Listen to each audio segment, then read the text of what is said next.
Nice. All right. Here we go. Episode 39. Hi, friends. How's it going, man? Good. I'm So waiting for you to your, crack your beer because I can't have beer. Oh, But I am a little stoned from smoking weed, so that's okay. I'm just not drinking this month. Usually I do like a hard sobriety in October, yeah. but this month I just can't. I'm too sad. I gotta smoke weed. I don't think I drink enough to necessitate a sober month. You brought 3 Voodoo Rangers over here. Yeah, sometimes I drink. Sometimes I drink some beers in the during the podcast. You know that a Voodoo Ranger is like 2 beers. Yeah. That's how you're tricking yourself. You're like, I don't drink that I don't. much. No, I'm not only having 3 tricking beers. myself. I do that on purpose. Like, I don't like drinking an entire 6-pack. That shit's filling, That's and what I you feel have like 3 shit. What percent of those? 3 is half of What 6. percentage? What It's percentage half of the those? beer. But what percentage It's are not those a- beers? Tell me right now. It's an IPA, Yeah. right?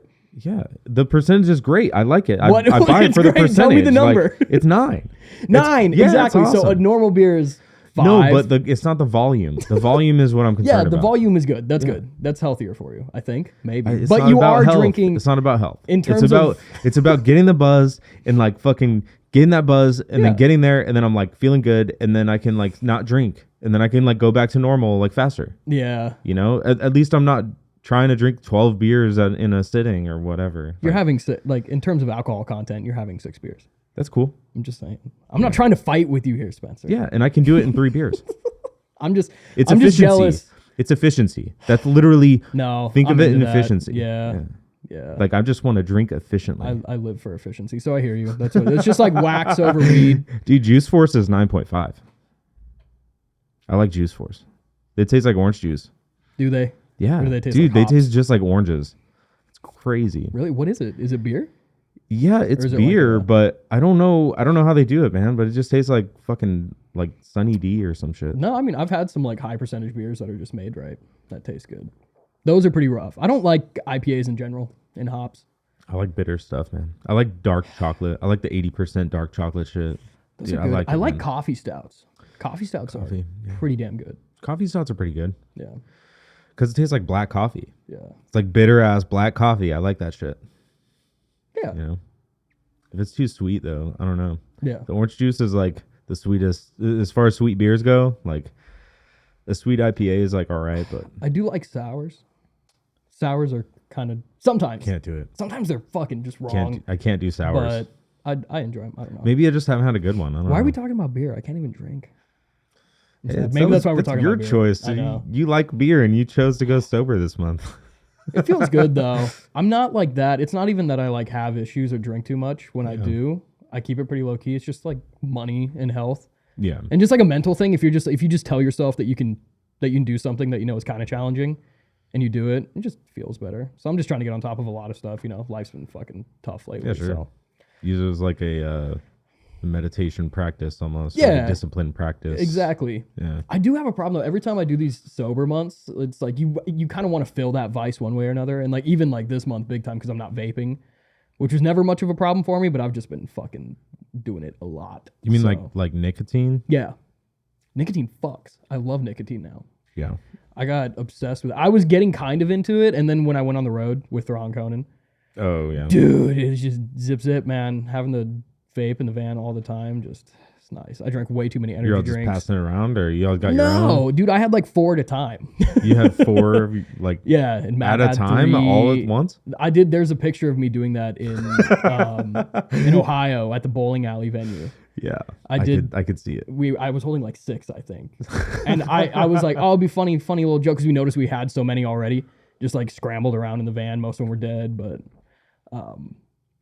yeah, dude, no, it like knocked me out. It felt like I took a whippet or something. Like That's I did awesome. all of those, and my brain was just like, and I like fell over in the parking lot, and I was like, that was fun.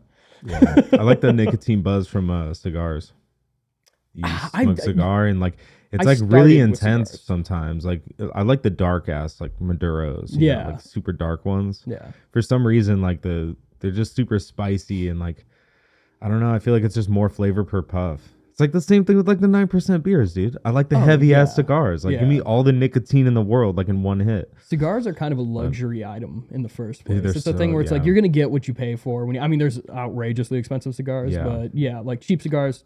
A taste like shit. good method I've found, if you don't want to like fucking, spend your paycheck at the cigar shop, is you can get like a pack of the 10 ones, like a tin, one of those metal tin, Yeah. like 10 packs. Yeah.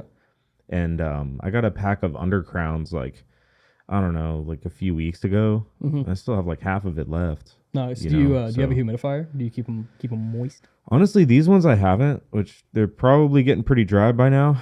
But I don't know, they've been keeping okay. But I do have a humidor. I just haven't conditioned it in a while. You have to like take care of them, and like I don't have any like moisture packs to put in there. Yeah, you can do that too. Yeah, those are cheap and they do work. I don't know. Yeah, nicotine's funny because I started with like I was never into it. I didn't like smoke cigarettes as a kid too much or anything. Yeah. And then like I turned 18, I was like I'm gonna go buy a cigar and have a fucking cigar for my 18th birthday. When Did you throw up? when you could still. It's you- 21 now to buy tobacco products, but when I turned 18 was like one of the last years Yeah. that the law was still 18 out here. Mm-hmm. And yeah, I liked cigars. I thought it was sick. I mean, it was cool, but it's not like you fucking smoke cigars all the time. Like that's a life choice Yeah. that you could do unless you're like 80 and golf every day, I guess, and just waiting to die. Well, I don't know, dude. Maybe if you like do a podcast full time and you have a studio you can smoke in. Whatever. And yeah, if I was bald and knew jujitsu, I get it. You don't need to know jujitsu for that. To smoke cigars. Yeah, being bald Yeah. might help. But I actually, I wanted to, I was like, I liked tobacco. So I started smoking spirits, natural American spirits. Yeah, they're better for you, right? No, you're smoking a fucking cigarette, but they say there's no chemicals in them. And I think it's like the closest, like tobacco quality wise, it's the closest to like, it's like having cigar tobacco wrapped in paper, the way I look at it. I don't know. So I thought those were nice, but I would smoke like a pack a month tops when I did. And then I stopped. And then I started vaping, and I was like, vaping tastes good. Make brain go dizzy. I like it a lot. It is. I need to stop. Yeah, how much do you vape? Like A lot What's, all the time. Oh, speaking of that though, I got to plug Amplify Smoke and Vape off Thunderbird in the 17 by Best Buy. That's Mark Gray's shop. You know Mark Gray, he does drums for Dead World Reclamation, did Apocalypse Pony, does Shores of Ithaca. I've met No. him. You have, yeah. You know, I've he has a met him. smoke shop. I didn't know that. He has a smoke shop off. You know what I'm talking about? That area Yeah. where the Best Buy is. It's like right there, and I did the whole build out for him. I think I drove past it the other day and I looked at the sign. I was like, oh shit. Yeah, big now open sign. Yeah, I Dude, seen go that check shit it on. out. I seen that That's shit on Mark's Facebook. shop. Well, I was going to work or something. Like I was That's probably the going perfect to a time to job. stop in and get your favorite vapor cigarettes from Amplify Smoke and Vape. Well, I don't buy that kind of stuff. What do you mean? Like, I would go to get a bong or something. Yeah, But he has. I'm not dude, going to do that at work. I'm not kidding. I'm not just saying this because he's my buddy and I like built the shop for him. It's like the best smoke shop I've seen in the valley out here. In terms of, he just has everything. My favorite is Paraphernalia Boutique. That's like my Yeah, favorite that one's like smoke really shop. bougie on purpose though. Isn't that the one that has like the pipe chandeliers inside the building? and Yeah, shit? dude. I mean, they have a lot of hippie, like bullshit, like flashy, Yeah, artsy kind of like it's like, really artsy and like, but they've been around for like 40 years. They've been there. That's Why like, do you like it? I like good it prices? because like the staff is really cool. Like Oh. I can talk to anyone in there about like the pipes and the glass blowing and like the artists who bring in this stuff. Like Yeah. they know their shit about As all you the should, glass. yeah. Like all of them do. Yeah. It's really cool. Like they all can answer questions about it or they'll talk to each other like, hey, you remember who did this one? And like they can tell the whole story behind this Sick. dude and like Yeah. I don't know. I just think it's really cool being in there. Like Where's that at? but it's on 43rd Avenue in Dunlap. You're telling me you're gonna pass Mark's shop to go to that shop though? That's unacceptable. You know who's cooler than depends what all the I'm- people that work at Depends that what I'm shop? trying to Mark Gray. get. Could be. That's just my dude. I love Could Mark. be. I need to know him a little better. No, the shop is cool though. If you like need just smoke shop stuff and you were like driving that far out anyways, Yeah. and not just going somewhere around the corner, like go check it out. Well, It's I fucking mean, I probably drive past it every time I go to my parents or close to it. So Yeah. my parents live right around there. sick. Oh, but sick. Dude, yeah, yeah, I'll- literally just going in. I'll go. fucking- I'll go stop by and check it out. He's still, dude, he's a badass. He's been, since it's opened, he's just been working 7 days a week there by himself because he can't quite roll payroll in yet. And I think he's still doing that for a couple more weeks before he gets people hired. So you can pretty much guarantee if you pop in there at any time over the next few weeks, you'll probably see Mark. Yeah, that'd be cool. I'll check it out. Mark's awesome, man. Shores. Have you seen Shores? Yeah. Dude. Yeah, I've seen Shores. It's on twice, I think. They're good. Oh, yeah. I saw you at one of their shows at Pub Rock. I remember bumping into you. Yeah. Yeah. Dude, aren't they fantastic? It's amazing. Yeah, I like Shores a lot. They're good. I've liked Baylacore for a while. Yeah, and Nate told me like Yeah. Baylacore is like the main inspiration for this shit. And I was like, I see it. Yeah. Like it's fucking good though. Yeah, like it sounds really good. They're like the Greta Van Fleet of Baylacore.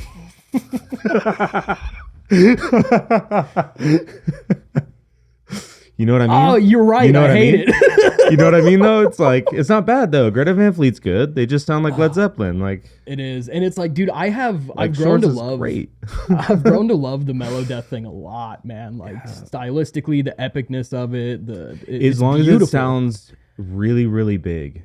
Well, yeah, it has to sound really big. It has to sound big, and it's one of those genres that I'm not like neck deep in it yet, but I've gotten like waist deep in it, and it's like a lot of bands sound very similar, and that's okay though. It's not like I'm immediately turned off to a certain band because it's like sounds directly similar. But yeah, and like that's fine. Like I like.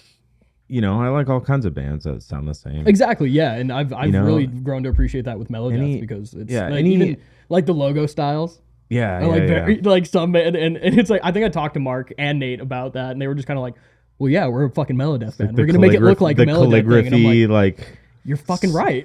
Swirly, like calligraphy exactly, kind of yeah, stuff. like the stamp looking, Old English, exactly. But it's fucking badass, right? It looks cool, dude. You want to listen to that? I have an like, Opeth sticker on my truck. Yeah, and the O is like fancy as hell. Like, yeah.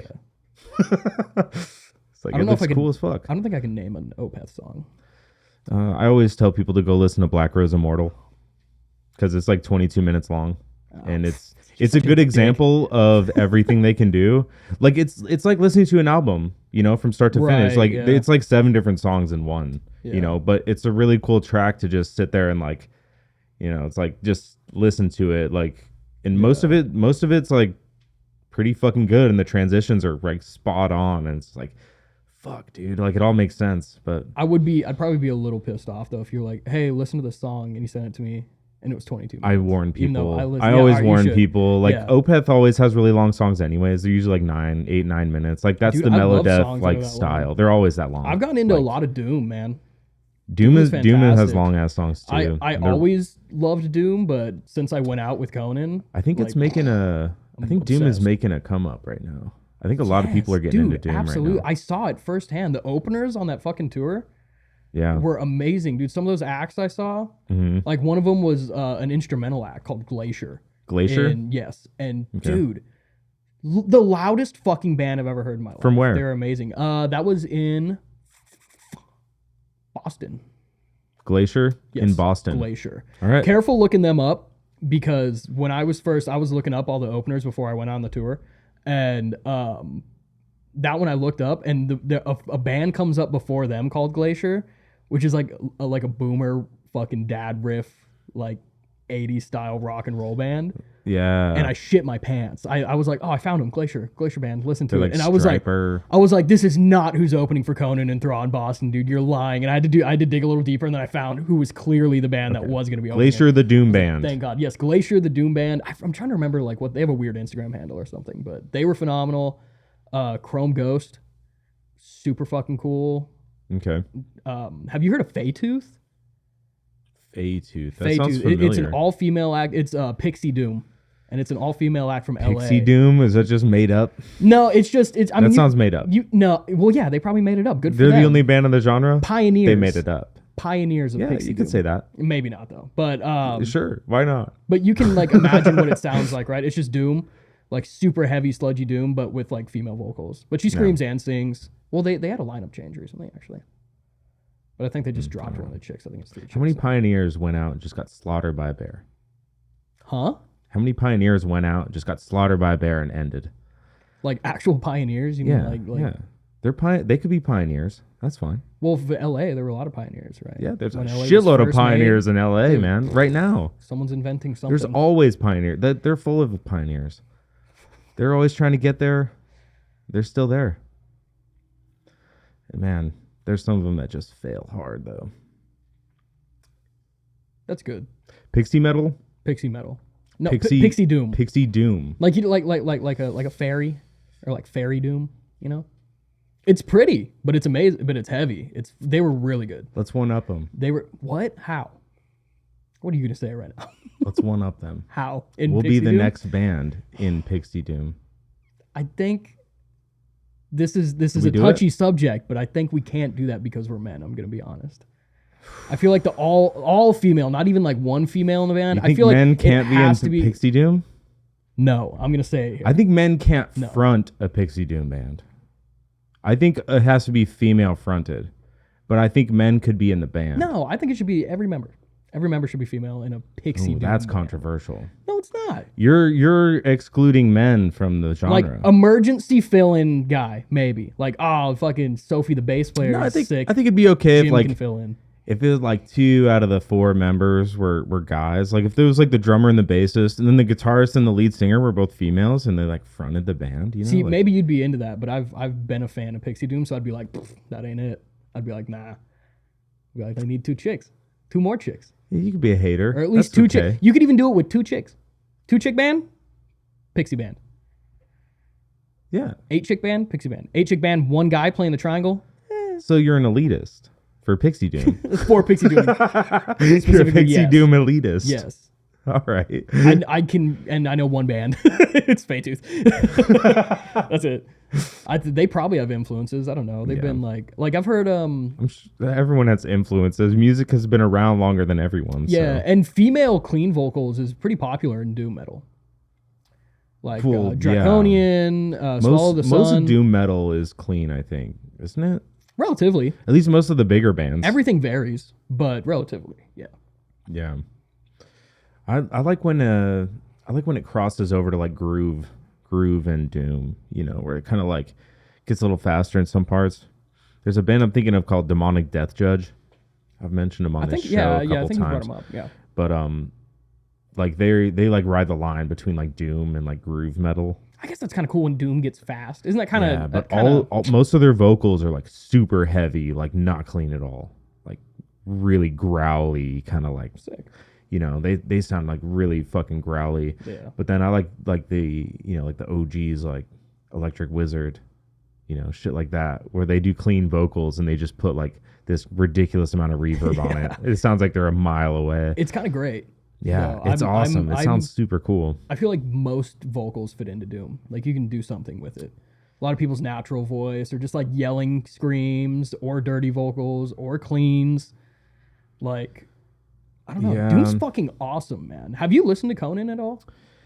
I've heard a couple songs, but it's not like on it's not like on one of my playlists or anything. Dude, they were man. Like I saw them perform 21 times in the span of like 22 days. And I didn't get sick of it once, which I can't say dude. For like some bands I've seen like a week apart, and I'm like, I'm bored now. Yeah, but like, dude, they're fucking phenomenal, man. That's they good. That's so awesome. Heavy. It's cool. It's cool to see a band like that, dude. They're fucking great.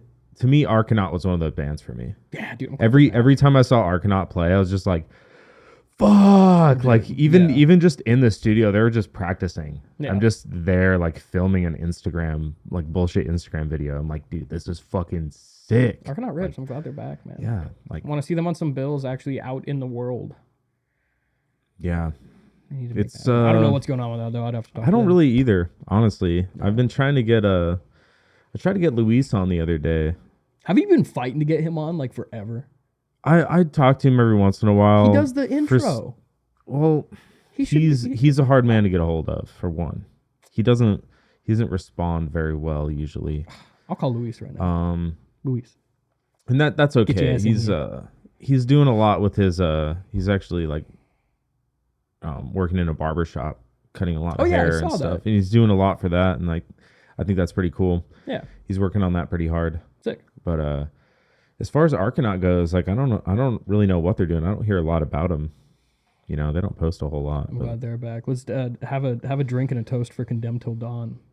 Condemned The Till last Dawn. time I was on the podcast, I was still trying to talk about Condemned Till Dawn. Like it was Actually, the last absolutely falling time apart. you were on the podcast, you were talking about being their front man. Yeah, exactly. Yeah. And now You were gonna be the front man for Condemned. No, that was the first podcast I did with you. It was like right before my first show with them. And then the last time I was on was at the end of that year after that, where we had all the lineup changes and everything.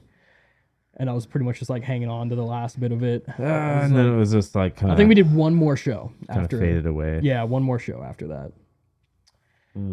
Gonna miss those days, Well, man. They're great. Pouring out for the boys. Do it. I'm just Do joking. it. I'm not I miss it. I've been, it was fine. There wasn't any bad blood with it splitting up, and it was like kind of best for everyone involved. But lately, I've been missing it a little bit. I was like, fuck. Did you listen to Ian's album? I didn't know. His latest solo album. I haven't. It's like it's a full solo death metal EP. Interesting. It's like an hour long too, and he did all of it. He has like a 20-minute song or whatever, and there's like 2 Paradiso Falls songs. I'm Got a gonna listen to remaster that on it. now You because need to I believe in immediately. Ian. Dude, I think Ian is a genius. front to back that album. He did it. He fucking did it. It's so good. It's like I don't know. I don't even know what to say or how to feel about that album. I hope he knows how much that album fucking I think touched me in my Ian soul. deserves way more clout than he has. Yes, dude. He did a fucking did you see his Scooby-Doo cover? No. Just like out of the blue, he was just like, here's the Scooby-Doo theme song, but death metal. I did it by himself. Does he do the vocals? Yes, dude, he did vocals for that entire album. So weird. And they're 'Cause great. He's such a quiet guy. They're great. And I remember when he was first talking about doing some of these death metal songs, he was like, oh, I'm going to need to bring in vocalists. And he was talking about maybe bringing me in to do a song or two or whatever. Yeah. And then I guess one day, just Ian being as determined and fucking hardworking as he is, just one day he was like, well, I have all these songs. I don't want to find all these vocalists. I'll just figure it out. And then he figured it out. Shit, man. Dude, I gotta have him back on. He sounds like he's got a lot to talk about. Have man. him on to talk about that album and other things, and he needs to get busy. I gotta catch up on Ian's I'm gonna work. steal him. I want him to like drum for a band for me or something. No. We should all make a fucking Doom band. Yeah, let's do it. It sounds like it would be easy enough. It's super easy. Yeah. I'm trying to pick up bass so I can do some things. Honestly, I've been looking into a program that would help me turn like a whistle or a hum into MIDI.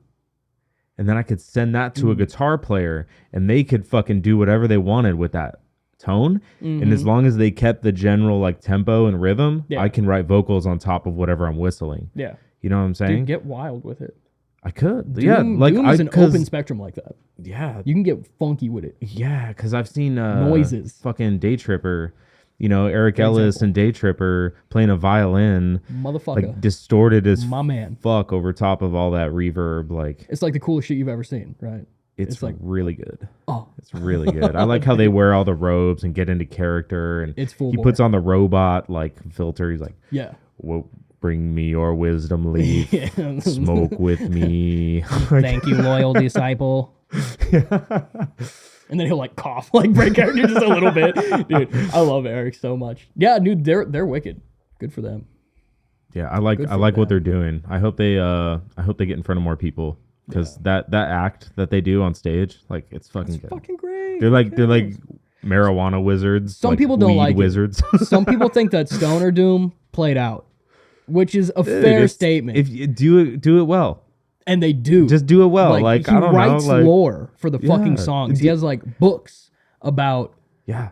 He's paid very close Dude. attention to it. Like he like recites this like scripture in between the set. Dude, like, exactly, in between the songs, he has like these scriptures. He's like a fucking and then he genius. gazed upon the Dude. sky Oh and my God. it Eric spoke Ellis back is a to fucking him. Like genius, man. Yeah. that whole act is fucking dope, dude. It's not like he actually just like gets baked and writes the laziest riffs and sings about it's weed. not just like it's song to song. so fucking good. It's so good. Have you listened to he has solo stuff too, like Yeah, I saw kinda it's like like house music and like yeah. it's all super different. Well, I saw him at that house show that when he did at Day two Tripper. trains. Yeah, and Dude, he did his God. DJ set like at the end of it. So and much fun. He wore his like his overalls, his conductor overalls, and the conductor hat, hat. and like the circle glasses. You know, Fuck. I actually have like I have wanna, a like, couple of text Eric. videos and like gifs of him like fucking doing that shit. And I was gonna use him for a promotion, but I got lazy. Dude, Eric is so sick. Yeah, love that that guy's awesome. Yeah, and his solo work, it's not even under 2 Trains. 2 Trains is like his persona for like house shows and raves and concerts Yeah, and stuff like he that. gets it. You have to But put on an act. He understands. Just like Ian, you can just look up Eric Ellis on Spotify, and he has 2 albums that are like, you would love it. Like some of it sounds like video game music. Yeah. Yeah. Yeah, actually, he like works on like beats and like lo-fi Dude, and kind of shit like that. it was like sick. funky like jazz kind of shit. Dude, it's like, amazing. it's And cool. there's one song that I really love because I was working at his house actually. I was putting an addition in. I was building a pantry for him essentially. And he worked from home. And it's funny, that's what the album's called, is working from home. Yeah. And he works from home, and he also his studio's right there. He's at his computer, so he also works on these songs. And one day he was like figuring out this last part of this song. He's like mixing it around and fuck with it. He's like, come here and listen to it and give me your opinions and stuff. And it was so sick, and it like got stuck in my head. And then I had to wait, and then like a month later he released it, and I was like, it's the song. I was like, he did it fucking perfectly. I was like, yes. Dude, so sick. He's his name on Spotify is like Rick Liss. Like RICLIS. Yeah. Like Rick Liss. Yeah. So if you're gonna look it up, like that's his name on Spotify. Dude, but where else it can you sounds find pretty him? good. Definitely, yeah. If you want sick music, it's weird. It sounds like I'm just plugging like fake people that don't actually make music because it's just their names. It's not like artist names, but literally Ian Elliott. Yeah. If you want to listen to sick piano Ian music Elliott, Eric Ellis, and heavy music, and then Eric Ellis, his shit's awesome. And then Day Tripper, even though I think they still just have the one song out. Yeah. They're still working on releasing singles in the album. Yeah, they need to get some shit out. Dude, I wonder if they can get with like Ryan Johnson or something. No, I think they're who are they working with? I don't remember. But I don't think it's Ryan. I think Eric does a lot of stuff himself. I think so too. He's really smart. Maybe But they go to a studio for something. I saw them tracking drums in a sound booth one day. I don't know where. Is his brother the drummer? Mm-hmm. Yeah. I got to get him on. I've been wanting to get. Yeah, get a group of them. Dude, it's sick because like all of them are like new to the instruments. He pretty much just like gathered some friends together. He didn't even like reach into the music community to get like people that have been doing it for 10 years or anything. He was like, I get my brother and my homie. And yeah, it's Doom. Just figure it out. And they like learn their instruments and play a show like a year later. It's so sick. If you have the hunger for it, let's just go. Dude, I do. I don't know. The easiest way. It's like, do I want to do? It'd have to be like some high energy, fucking heavy. Dude, in 3 years, make another band. Who cares? Yeah, you're right, dude. I gotta quit like, now. You want to do something else in 3 years? Like, just quit. I've been missing it. Not being. I don't know. It's been nice though, dude. It's hard. It's hard. It's just Doom. We can replace you. Well, just doing any band right now. I kind of thought I was gonna jump into something. You gotta like meet up in person and. I mean, all of it. Just Fuck. like, yeah, dude. I've tried a couple. I've gone and jammed with a few people. I've tried setting up a few things. I've got offered just vocal positions for a few things. It's hard to fucking commit and pull it off. I know. Again, especially after being like Condemned felt like such a passion project that I got to like join. And it's like, I don't know. It's gonna be hard to do something from scratch, but I want to. I am still doing vocals with Hipfire, which is the keyboardist of Hiniana, his kind of solo project out of Texas. Nice. I have 2 songs out with him. He's putting some more out soon. Are you just sending your vocals to him? Yeah. Are you recording them yourself? Yes. Nice. Yeah, it's easy because he does all the mixing on his side, so he just needs raw tracks, and I know how to. So what do you record on? What kind of mic? Actually, just a Sennheiser through a Scarlett Solo into an HP laptop into Reaper that I've been doing free trials on for 2,700. Is it just totally raw? You don't compress it? No. You don't like. No. So okay, then where do you sing? Like what's your area? Like What do you mean? Your environment. Like here I have packing blankets on the wall. Yeah, I have a couch, I go into my closet. I have a rug. I actually hang a pop filter off of my rail in my closet. Have shirts on either side. Have a little foamy bit just over the dense mic. Have it. Yeah. I know how to. I don't send them just like, it's not like my fans running in the background and shit. No, I'm not doubting you. I'm just curious. Like I like to hear people how people do it. But that's like, all that's he needs. Cool. Yeah. If anyone ever needs something higher quality than that, I have options. I can go record with a few different people in like actual studios with fucking Sures and stuff. But at home, it's worked so far. Yeah, he just takes it raw and does all the work on his side. Takes it raw. Takes it raw. That's how my boy likes it. That's Michael. Yeah, you can always miss them. compress and post and shit like that. Yeah. No, dude, Michael and Hipfire is amazing, and Hiniana's been doing great. They that was kind of a bummer. I after driving and doing merch for the tour in May, I realized it's something I'm good at and really want to do more. And I got offered the opportunity to go to Europe with Hiniana for pretty much the entire month of November.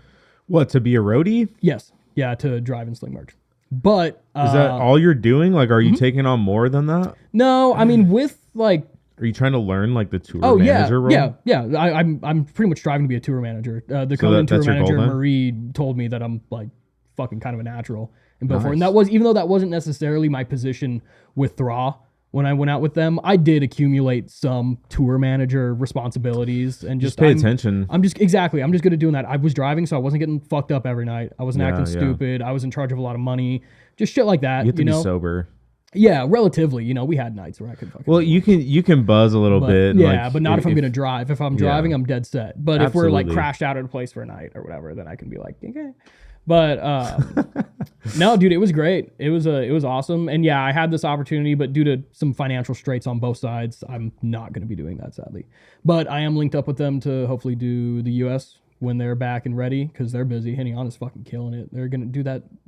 Yeah, they're touring like almost over a month in Europe again. Yeah, I keep Hiniana has tour. I see their names pop up, like their name pop up by all the December. Time. They are going to have toured Europe twice. And the U.S. 0 times. I think they've like hardly been out of Texas. Dude, honestly, it's so crazy. Like, I thought metal was like coming up like the last 4 or 5 years. I've always been saying that like metal's getting bigger, and like in the U.S. it stayed exactly the same. In Europe it's been blowing up. Like, I just see these huge ass metal fests and like tours in Europe like all the time, and it's non-stop. Like, okay, and like the U.S. is like, they'll do like, North American tour, like, maybe like once every 2 years. I mean, well, it depends on the band. A bigger band will do it. Like, it depends on the band, because it's picking up more since COVID. Yeah. Like, there are bands like, dude, Cattle Decap and Obituary, they're in Phoenix like 3 times a year. Yeah. Like all the time. I feel like even like Slipknot. I feel like Slipknot's been here like every year for like since COVID. Doesn't Slipknot live in Texas? Like, no, they fucking live all over the place. They live in Iowa. They're not all. No, they're from Iowa. Do they even live there anymore? They're fucking rich. No. Who knows? Well, they all live in different states. Dead. They all live in different states. Yeah. Yeah, that's what I would imagine. So yeah, that doesn't matter, because their tours, they just tour the fucking world once a year. Yeah, they're just fucking nonstop. And yeah, dude, there's a lot of bands that have been out here a lot. A lot of those Texas bands, dude, that fucking death metal blow up out of Texas and Ohio and a few of these spots, all those bands keep fucking rolling through here. And it's busy every time, dude. It's fucking stout. Like Frozen Soul and Tribal Gaze. Yeah. 200 Stab Wounds. 200 Stab Wounds open for Metallica. That's fucking stupid. That's so sick. Like, dude, it's been getting busy again out here, man. I feel like I've been missing shows. I haven't been to shows that much since the fucking tour, man. It's like I get overwhelmed.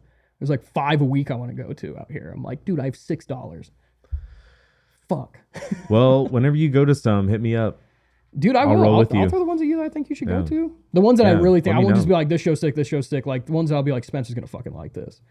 You need to make it out to some of those more like... I've been trying to go out more, and I've been getting out more. I've been... Like the Beast. Have you gone to the Beast? What's up? Have you gone to the Beast yet? The Cornish Patsy? I don't think so. Dude, it's kind of a halfway venue, halfway kind of DIY spot, like in a fucking bar, restaurant. Yeah. And there's always like a lot of like cool underground stuff there. I'll fucking get you out there one night. Okay. I've seen the venue pop up. Born of Ash and Amaya and Broken Eclipse are playing there like in 2 weeks or something. I don't know if I've seen Broken Eclipse. Bro Kiss My Lips. I haven't seen them in a while, but yeah, that's Nate Leopard's band, Danny's band. Yeah. Alex Nunez, I think, still plays bass for them. From Amaya. I haven't seen them in a while. They're sweet boys. Some of that metalcore doo-doo poo-poo fucking fun stuff. I love it. Dude, Amaya crushed. Last night or the night before last, with Paleface. Oh, yeah. And Victims. Amaya opened upstairs at the Nile. Fucking one of the better fucking sets I've ever seen. And I'm not just saying that because Dakota broke his wrist and Dakota didn't play. They didn't have Dakota up there. So I was kind of cracking jokes. I was saying, what? Like, Dakota wasn't there? Yeah, well, Dakota was there drinking beer and going, yeah! But he wasn't on stage playing guitar because he broke his wrist at a show. Did they fill in? 2 weeks. No, they Or have they three just guitarists. Play without him. They've played. It's funny. I was talking to him about it. Amaya has now played like every variation of guitarists being missing. Like they have three guitarists, Hey, and they've played like that's a pro to having three guitarists, man. If you have three guitarists, you don't need to fill in. You can just keep playing anyways. Well, dude, they got lucky because one of their guitarists, Brett, has been working in Norway a lot. He was in Norway for like a month. Yeah, work, I and heard he's been about out that. there a lot. So it kind of lined up that, Dakota just broke his wrist, so he couldn't fucking play. So I was walking around being like, yo, I don't know what it was, but that was the best of my set I've ever seen in my life. Just talking shit about Dakota because I fuck with him. And I was like, you guys look great. Sounded good. But they crushed, even with just having the two guys up there, even with missing out on Dakota. It was a really, really good performance, man. That's good, man. So yeah, they always do well, dude. I don't know why. Like, Paleface? what's up? I feel like you would hate Paleface. Paleface Swiss. What kind of genre is it? Like what? I don't know. That's the genre? Yeah.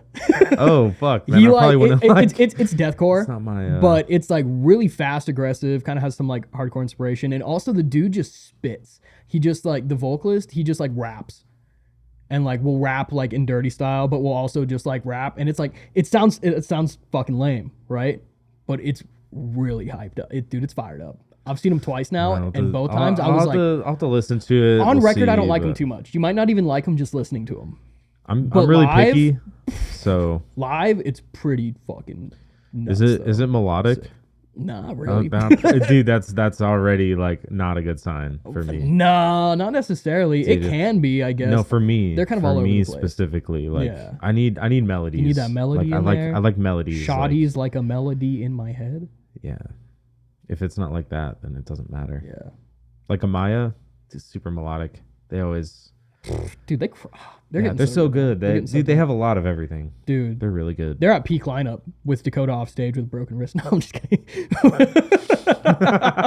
No, with a dude like Dallas, their drummer, dude, he's grown a lot. He's gotten fucking real tight. Yeah, he's just a determined kid though. He's a machine. I really want an episode with him. Oh man, everybody gives me the same look every time. Every time I say that, everyone looks. No, like I love Dallas. Everyone looks off into the distance and they're like, I love Dallas. Go? I don't know how much eye contact he'll make.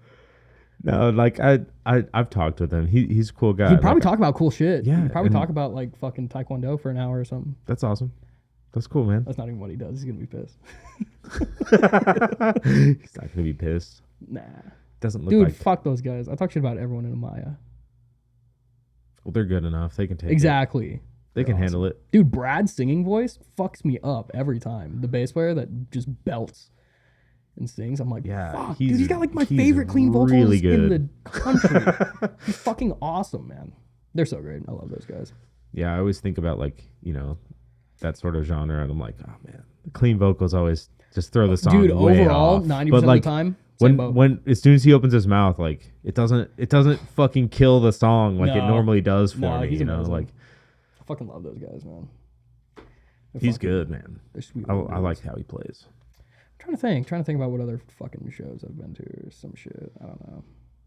Anyways, tell me about that tour with Thraw, man. Oh, dude.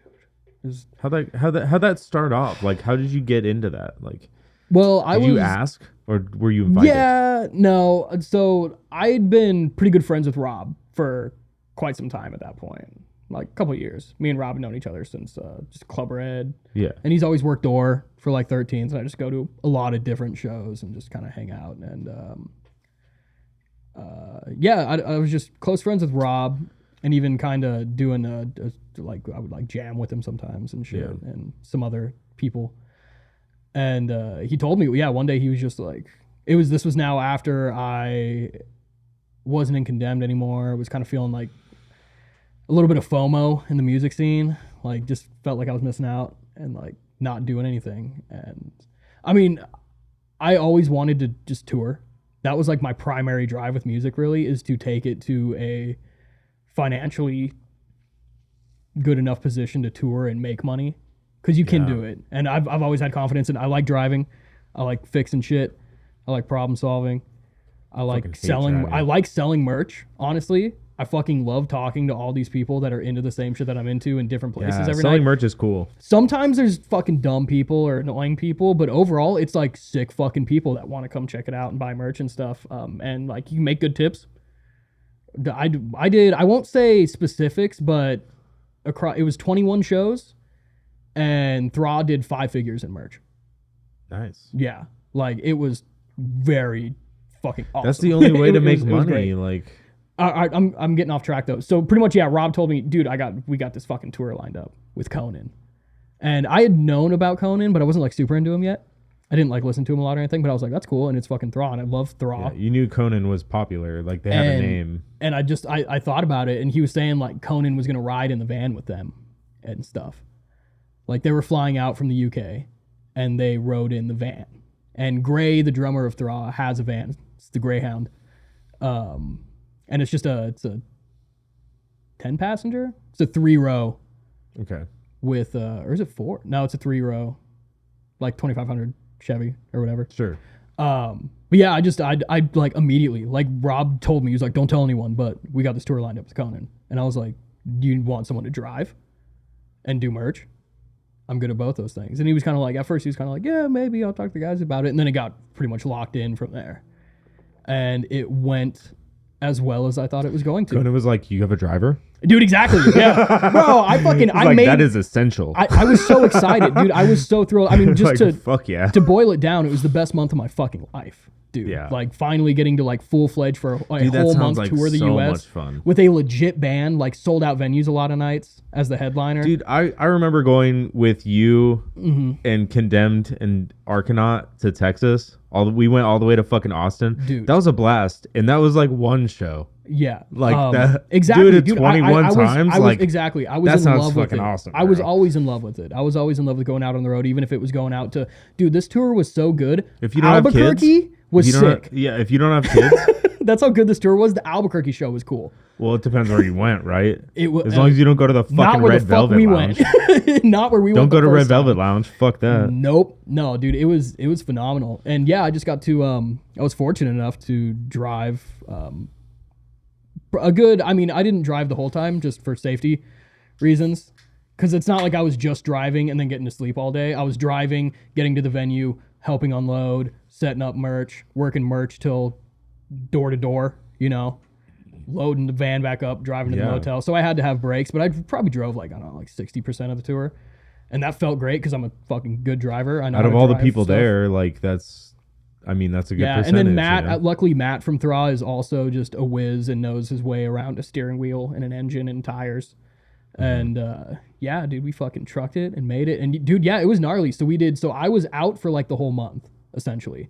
We left on the 1st because we played Denver. Thraw did a headliner in Denver alone on the 2nd. Okay. And then the next day was the start of the tour with Conan in Chicago. So we drove to Denver on the 2nd, hung out there for a day. And then the tour started on the 5th in Chicago. So we drove from Phoenix to Denver, then Denver to Chicago, which is the lamest fucking drive you can make with a From van and Denver trailer. to Chicago? Just like through Nebraska and shit. I'm like, oh, this is cool. I've never been to Nebraska. What's in Nebraska? Fucking nothing. Have you ever seen a movie about No. Nebraska? No. It's I don't even know how to usually- fucking spell Nebraska. Yeah. It was pretty bad. bro. But then we It's got to pretty easy Chicago. spell Nebraska. Dude, we got Chicago and it was game on. Once we were in Chicago, dude, What do you mean game on? it was, What do you mean by like that? it got sick. It was really, really good. Like just busy shows every night. We only had a few like issues with, the van or anything. Overall, it was a really stout fucking van. We had one of the tires go in the trailer and shit and blow the fender off and the light off. But we made fixes. Nothing crazy. We didn't have any big holdups. Did you have like an extra that. tire? Yeah, of course. Got a spare. Nice.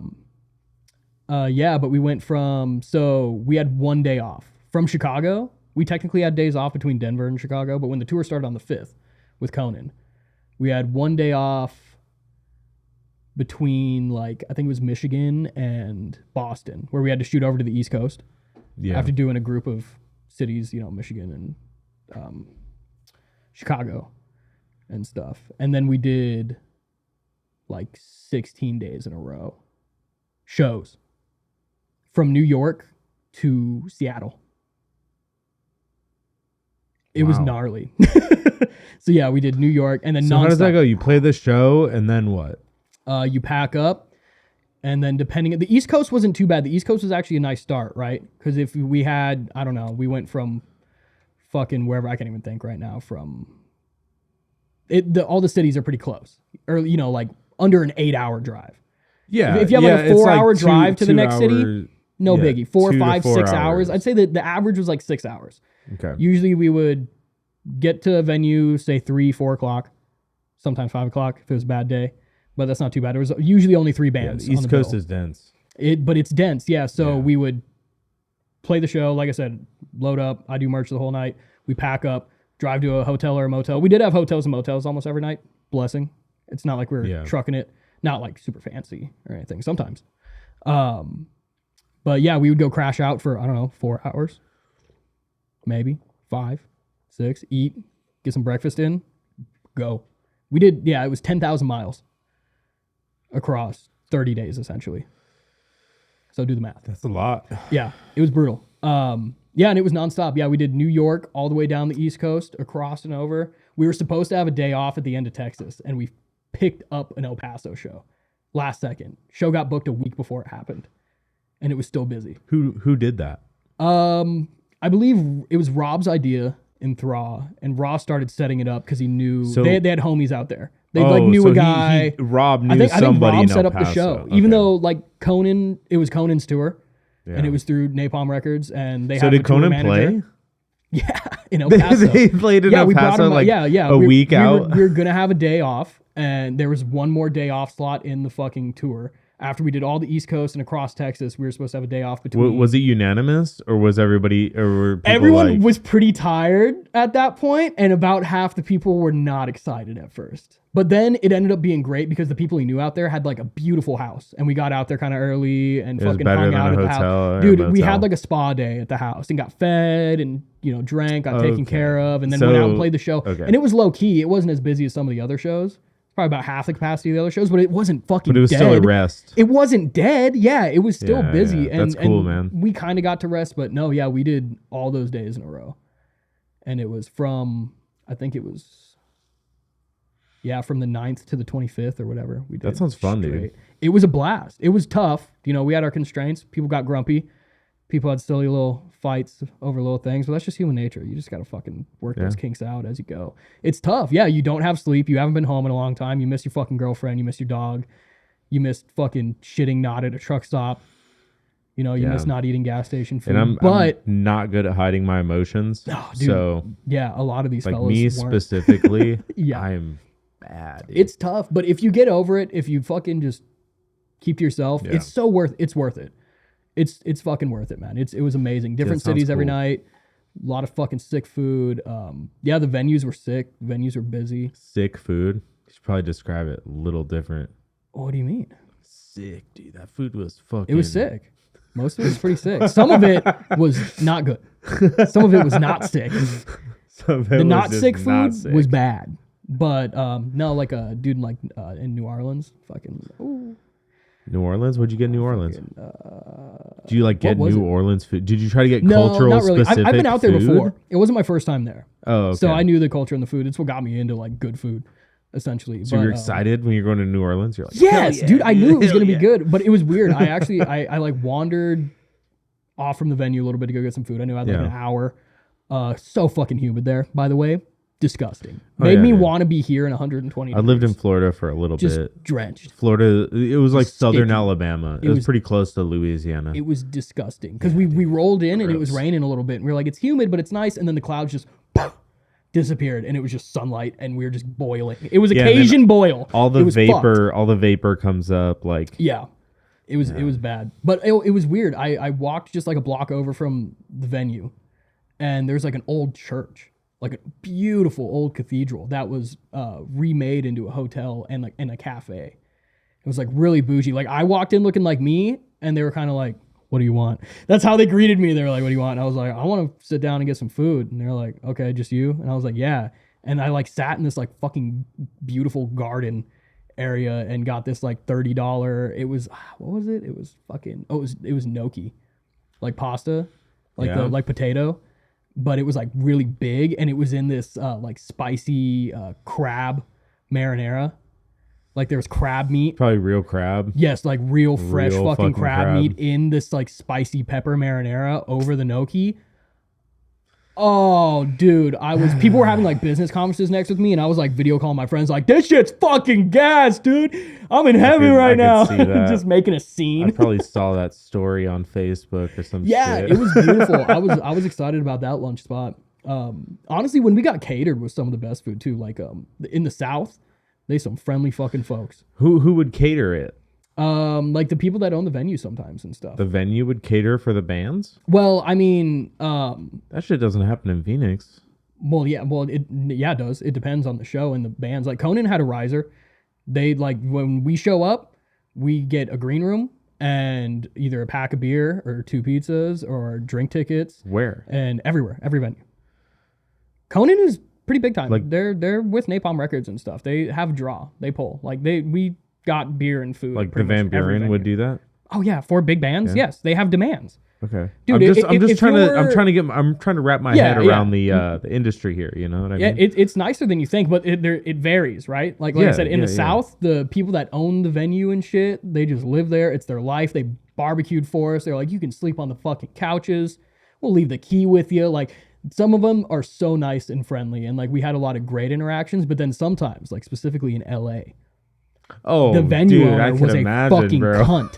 And there's a couple different stories about it. So there was only Oh, in LA, you don't say. well, all right. So first, we were overall was great. We got great hospitality. We got taken care of, and we're Yeah. happy with most venues and everywhere. But there were a couple bumps, and one of them, the first one was in Philly.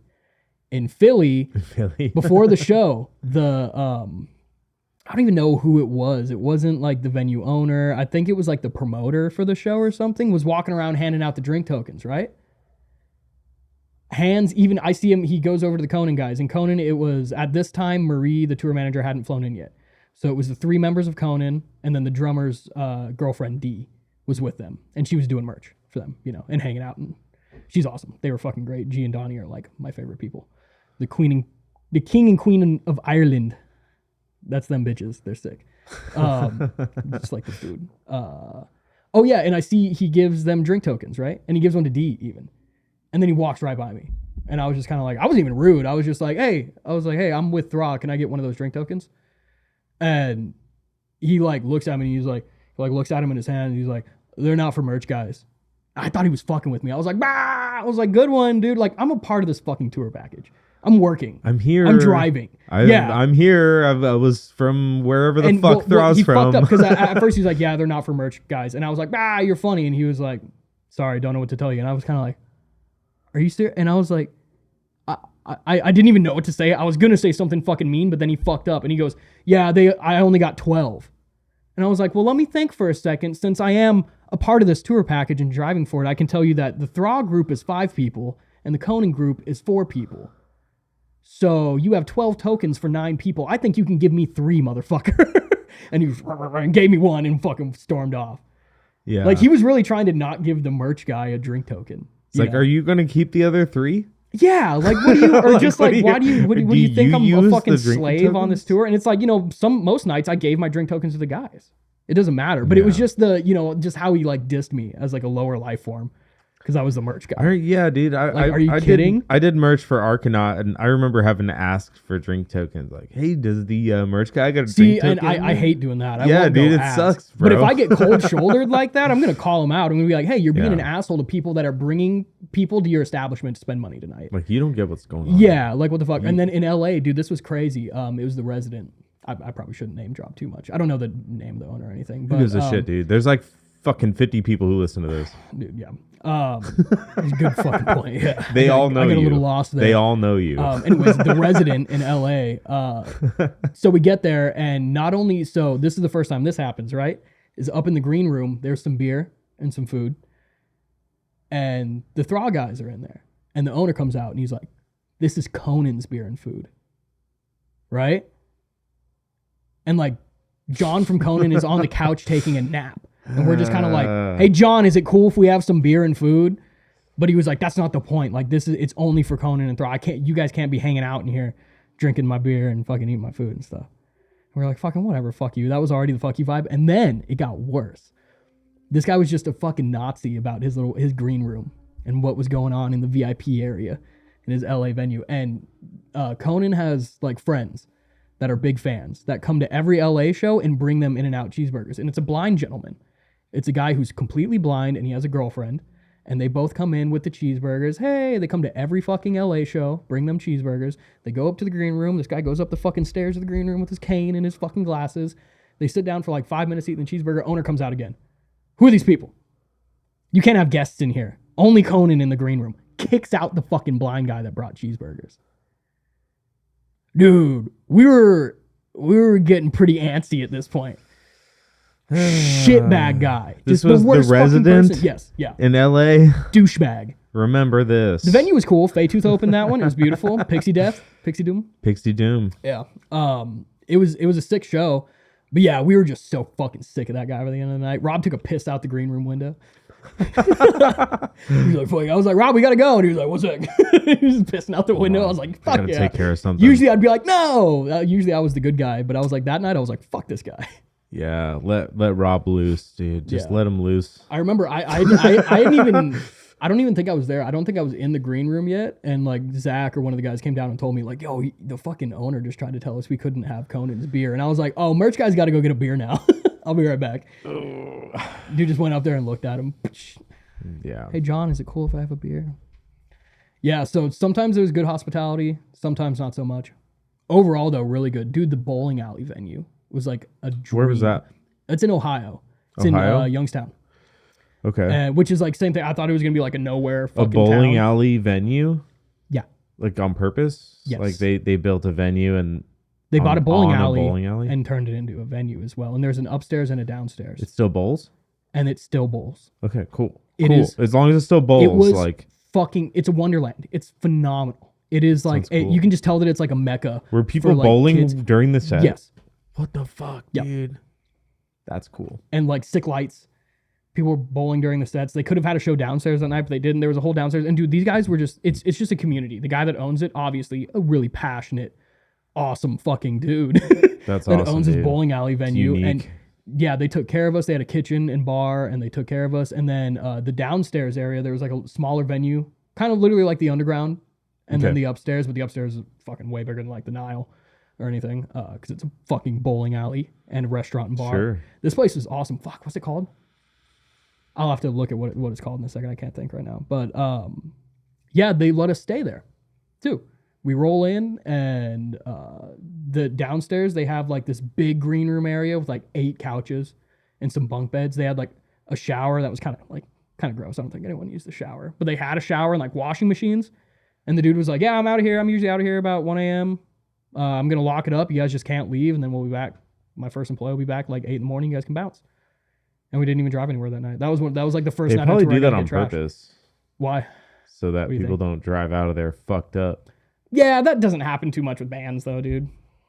Yeah, No. I mean, there's always no. You just if you're in a band, even if you're like doing one show and it's your first time going on tour and you all drink, good luck. Less power to you. Just don't fucking do that. It's not a big deal. I was Unless like, you have staff. I could have one. I would have like one beer if I got a unless drink token. unless you have a whole staff. Yeah. I would have when I would drink if I knew I was gonna drive on this tour. It's like, yeah, if I get drink tokens and it's the beginning of the night, it's 6 p.m. I have like one beer or one like Red Bull and Jaeger or something, you know. Yeah. And then I won't drink the rest of the night. And then I'm not on the road till 1 a.m. anyways, where I have 3 more Red Bulls. So like fucking whatever, dude. Just keep chugging Red Bulls, dude. I underestimated. I thought that I was gonna get kind of fit without trying too hard if I didn't eat and drink too much too bad on the road. Because, you know, I had to move gear and set up the merch every day. But you underestimate the sitting You're that you sitting do a in that lot, van. dude. You're not moving. It's bad. My health was like on that tour. And I wasn't like Sucks, eating and drinking too bad. dude. It was tough. Most truckers look the same. Yeah, you're right. They don't And look it's healthy. the sleep deprivation look too, healthy. man. Sleep deprivation is no joke. Yeah. That shit gets weird. You turn into a little bitch. For sure, man. You turn into a little bitch quick. You're like, man, I'm fucking angry about everything. Well, I'm angry about all this cool shit I got to do today. It fucks you up physically. It's not just like being tired. It's like it literally will fuck up your muscles and like you'll move wrong and like fucking pull something and like because you were tired. Dude, like, just because you didn't sleep enough. I think I had like mostly like stress-induced health problems on the road. Stress as in like what kind of stress? Like stress from it was early on. I didn't know it was gonna go perfect. Like I was nervous about driving. Like I have 9 really, really important, awesome lives that I care about in this van with me. Like it's not a game. Like, and anything can happen. I could be the best driver in the fucking world and I could be dead sober, but that doesn't stop a deer from hitting the van and us flipping 8 times. Sure. Like it's scary. And like going through, so specifically, this is kind of gross, but New York, I was kind of stressed about driving New York. I'd never been there. I had to drive it with a van and trailer. It did suck, but the day before, I kind of stressed myself. I started freaking out about it. Yeah. And I've never had this happen. That morning, I'm shitting blood. Whoa. Yeah, like that's pretty crazy. Like not shitting bloody poop, like shitting blood. And I'm like, do I have an ulcer? Like, am I dying? What the fuck is going on? And I kind of just like, and then that anxiety kicked in. Like, do I have to go to the hospital and jump off this tour right now? Like, what's happening? But I was trying to keep it together, and then we're driving in there, and I started having anxiety, and I just felt physically like shit. Like, I was that stressed out and freaked out about driving in New York. And like that whole day, like I shit blood like 3 times. But it was okay. Like, and then the next day, fine though, right? And like the next day, I was like, if this is still happening, I might need to fucking go to the hospital or something. But the next day, not a drop. I was fine. Weird. Total like stress-induced shit. Like it wasn't something my stomach never hurt. I didn't eat anything crazy. And then like a week later, I got canker sores for the first time in my life. I've never gotten canker sores, like the sores on the inside of your mouth. It's called herpes. It's not herpes though. But it canker is. Sores are different. It's similar, but it's not like I contracted herpes. Like 90% of people have herpes. Yeah, well, something like that. Sure, who fucking cares? Dude, so but canker sores on the inside of your mouth are caused from like too much fucking hot food or sugar or stress. It's not from me fucking making out with Rob from Thra. Okay, that's different. That stuff just herpes. That stuff just activates it. Yeah. Well, exactly. But yeah, same thing. I've never had canker sores before, and I got like 3 really fucking bad ones on the inside of my mouth. Yeah. I'm like, well, it's probably from the energy drinks and the lack of sleep and stress. Yeah, absolutely, and then when I get stressed out, like my mouth gets fucked up too. Whenever I get stressed out. Yeah, so it was tough. But yeah, as long as you're not a little bitch, you can tour and have fun. People that think it's too hard, you're either doing something wrong or you're not really in it. You're with the wrong people. You're not in it for the passion. You're with the wrong people. Exactly. Somebody's fucking it up. Dude, that's why I've been fortunate. At least I got to go on the road with people and bands that I love too. Oh, like yeah. Conan had to go. Conan could have been assholes, and I could have not liked their music. But luckily enough, they were the coolest people I've ever met in my life, and they tore it up every night. And it was just like, that's cool, man. Where are they from? So the guitarist and bass player and vocalists are from the UK, different spots. Not even necessarily London, but like different spots of the United Kingdom, I know. And then Johnny King, the drummer, is from Ireland. Okay. Yep. Sick fools. And then they're, so it was the accents really made it an experience. And the culture difference as well. Like their humor is just totally different. And pretty on par though. I fucking love it. But dude, it's even funnier, right? Because not only does he make a joke about jerking off, he says, "Yeah, I have a fucking wank," and I'm like, ah! Like it's so funny because he said wank. It's like fucking. They were amazing, but it gets even better. The tour manager that jumped on the tour, I think once we were in Philly, I think we met up with her, and no, not Philly, in Atlanta. She flew out or so. I don't remember exactly what day, but she came out like a week into the tour because she was on another tour. Busy lady. But her name is Marie, and she is French. Very fucking French. So that was also fun. Her name is Marie. Marie. Marie. Dude, and she would just say the funniest shit. Like at first everyone was like, all right, let's not immediately, because we're all shitheads. All the guys in Thra. And we all kind of had to be like, hey, we need to be respectful of this lady. This is a good opportunity for us. She's a big tour manager, fucking kick-ass lady, professional. And then, a weekend, we just couldn't stop picking fun at anything. But she's a French lady, and you're all dumb Americans. You want to know, dude, there was... Listen, we were leaving Texas, and from the back of the van, we all hear, when are we doing Albuquerque? And we like had to stop the van. We were all like, Albuquerque. you want us to do what? And she was trying to say Albuquerque. And Yeah. it was like, no, it was Albuquerque is how she said it. And we just do the rest of the tour. We just couldn't stop. All the time we'd be like, Albuquerque. But there was one night, me and Zach were like already making fun of her accent. And then Conan's bass player's like luggage was still on the sidewalk. And she goes, is this his baggage? And we thought she was asking if it was his baguette. Like his baguette. We were like, no way she said it. She said baguette. But she was saying baggage. But it sounded like baguette. She's like, is this Chris's baguette? And we were like, we actually have baguettes? You brought baguettes, Marie? This is the best. Dude, it was fun. And also, fucking awesome lady. Marie is the shit. She was super fucking cool. Super funny. Dude, that's the thing is like, I was always super respectful to her about her accent. And one night she roasts me about my American accent. Like, we were like throwing away merch boxes that were empty. I was like, hey, Marie, do you want me to throw that box away for you? And she was like, she's like, you stupid fucking American accent. I was like, fuck you, Marie. I was like, you want me to throw the box away for you? And she was like, fuck you. And I was like, I'm like, how are you gonna? I was like, yeah, I'm from Arizona. I have the most American accent. Yeah, we like I'm don't not even hick. have an accent. I'm not here. fucking Southern. Like, we just talk too fast here. yeah, That's all. I think that's what it was. She was like roasting how I talked like straight and I We was just talk too fast. Exactly. I was like, you want me to throw this box away for you? And she's like, what? And I was like, what do you mean fucking what? You want me to like... God, everything is one word. Sorry. Dude, it was so fun. It was so fun, man. Yeah, and the Conan guys are just the shit, dude. I've always wanted to... It's cool. I'll have to get them on the podcast. Dude, if we could swing it, I'd fucking love it. When are they coming back? If they come back, do one in like a parking lot. Do a pop-up one with them.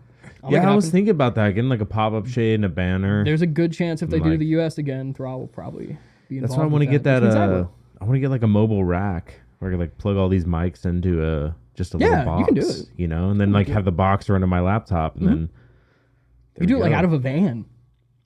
You can do anything. that's my dream. You I can do mean, anything. I wanna be like Steve-O, you know, have a van where I just do podcast. Everybody climbs in the van and like there's like two couches on both sides, you know. Steve-O's the shit, man. Steve-O's podcast is really good. Do you like Oliver Tree? I've seen a lot of his stuff recently. He's been kind of like popping off in the podcast scene. Yeah. He kind of like came out of the woodworks again. Yeah. And I think he's pretty good.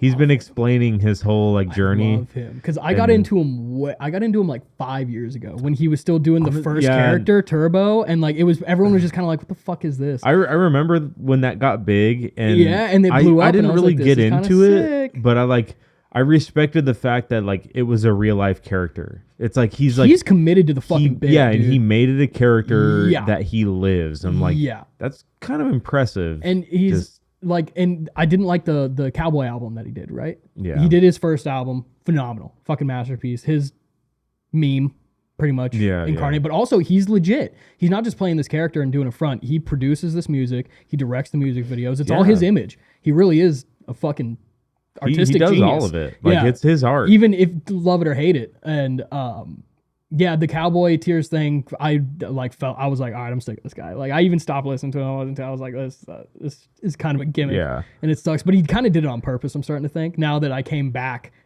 into this new album. And it's like phenomenal. It's really good. It's just more of like it's more of his like original style of music.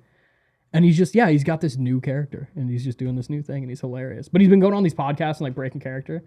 And he has his like music character where he's like got the wig and the nose and glasses or whatever. But then also when he does like interviews, he's also playing a character, right? He's like playing this like big Hollywood spoiled kid, like asshole, difficult to work with, like diva. Sort of. That's not really him, but he does it because it's fucking funny. And he goes on these podcasts with guys like the H3H3 podcast. And he like fights the fucking host or Bobby Lee. Yeah. You know, you see him like when he does like they're just a duo of just freaky cartoon character. Well, I think what he's doing when he does that is he'll make clips. Mm-hmm. He'll like do that character on purpose for like that 10, 15 minutes or whatever. And then he'll like talk about some real shit. Yeah. Then, Well, he's been breaking character more. He does it to make those clips, you know, because that's what's going to make you money is those reels that get you the million views. And like you only have to do it for 10 minutes and then you can pull those clips out and then Yeah, yeah. Like you can be real then. Because instinctually, I hate artists that do that. I hate artists that play the TikTok game and do the clickbaity stuff and like demand that their viewers make comments, like get 50,000 comments. But he does it, and because he's playing the shithead character, it's fucking funny, and I feed into it. Like, and do you it's do great. well? Like, Yes, do you do dude, well it's or what gets not? it. Yeah, it kills. It kills, and that's how dude. Every time he's like releasing new music, he'll like put on his Instagram. I guess you guys don't really want this song. I need 50,000 comments in the next 24 hours on my last post on Instagram. And then it'll get there and he'll make a new video and he'll be like, label said 75,000. I'll be like, I guess you guys really don't fucking want this song. And like people go and spam the comments, and that does give you fucking traction, and that does fucking pop your shit up other places. And he's like, dude, he's fucking milking the system and being an asshole because it's funny. Yes, do it. I should copy him with the Things Beyond Sound. I should be like, I guess you guys just really don't want another this episode. fucking episode. I guess If I don't get 3 likes on this Facebook post, Kyler's episode isn't coming out. Yeah, I guess the 10 comments is too much to ask. Like fucking 10, really, guys? Thanks a lot. Shit. That's so funny. Like you guys can't like comment on YouTube. Fuck. The podcast is getting better, dude. I think just keep trucking on. Better how? How's it getting better? Well, there's cameras. That wasn't the case the last time I was here a year ago. That's like an on-off switch. All right. New mics. The last time I was on here, we didn't have fucking. Oh yeah, we use like those shorts. Blue dog shit, sparks. whatever it was. Yeah, they're not dog shit. They're just not for talking back. I remember and they gave forth. you a lot of. You had trouble with them. It's sure. because of the polar patterns of figure 8, Yeah. which means it picks up the back just as much as it picks up the front. Yeah. So it's for like a musical setting where you're like playing an acoustic guitar in a wooden room. Yeah. Not. Or like some bullshit. That's not Right. for talking back and forth. Like, yeah, we had a lot of problems. I don't know, but I don't know. Yeah, quit talking yourself down. This podcast. This is what podcast is better for this scope of what you're doing. Talking to just I'm not people talking that are in the myself music scenes and stuff. down. I don't think it's down. Dude, Captain Sarcasmo is one of the best podcasts I listened to this year. That was a pretty good one. I That had a guy's lot of fun. Wicked. Like I had I need fun to meet that myself guy. just doing it. Yeah. Yeah. That guy's cool. Dude, and that's he is like an Oliver Tree kind of guy. Yeah, He's doing the dude. bit. He's playing the character. He did and you the can be like, that's a fucking- gimmick. That's stupid. It's funny and it's hard fucking work to do that. Yeah, being a He didn't superhero. play character once. Being a superhero is rough, bro. Dude, being a superhero, I don't know how he does it. I wish that he would come and like save me and pay my taxes for me or something. I know, Captain it Sarcasmo, I sucks. need help. It's like too I'm hot. calling for your help, Captain Sarcasmo. It's Please. like too hot to fly sometimes. Like fuck, It's getting dude. nice out. He should come fly over. He probably could now. That's what I'm saying. You could probably What's fly he getting more up a to? little bit. I haven't I'm seen not him really around. Sure. People I are haven't just like, seen there's still him- crime, but I haven't seen Captain Sarcasmo. I don't know. You know? He's fighting crime through music. I think that's kind of gay. Well, that's your opinion. I think you should do it with an AK-47 Hey, and pipe bombs. to each their own. And You crime know. should be the government. Crime. Wait, what? Yeah, crime. He's gonna fight the Oh, government. like they Yeah. fight the government. I'm planning on with an turning AK-47. Yeah. I have an anarchist group, and I want Captain Jeez, Sarcasmo that's to join. I think Captain Sarcasmo is my key to overthrowing the government. I need him. As long as What do you think? as long as they don't know it's coming. What do you think Captain Sarcasmo's like evil alter ego is? Like if he was a Evil villain. alter ego, like anti-sarcasmo. No, that's too on the nose. Come on, it's like DC. No, exactly. See, that sucks. You want it to be more like Marvel? What's the opposite of sarcasm? I guess. Oh, like that wouldn't be on the nose. Fuck you, man. And his suit would be red. I don't know. Obvious.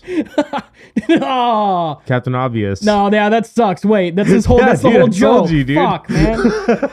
That's the whole joke. I missed the fucking. Oh, now I'm embarrassed.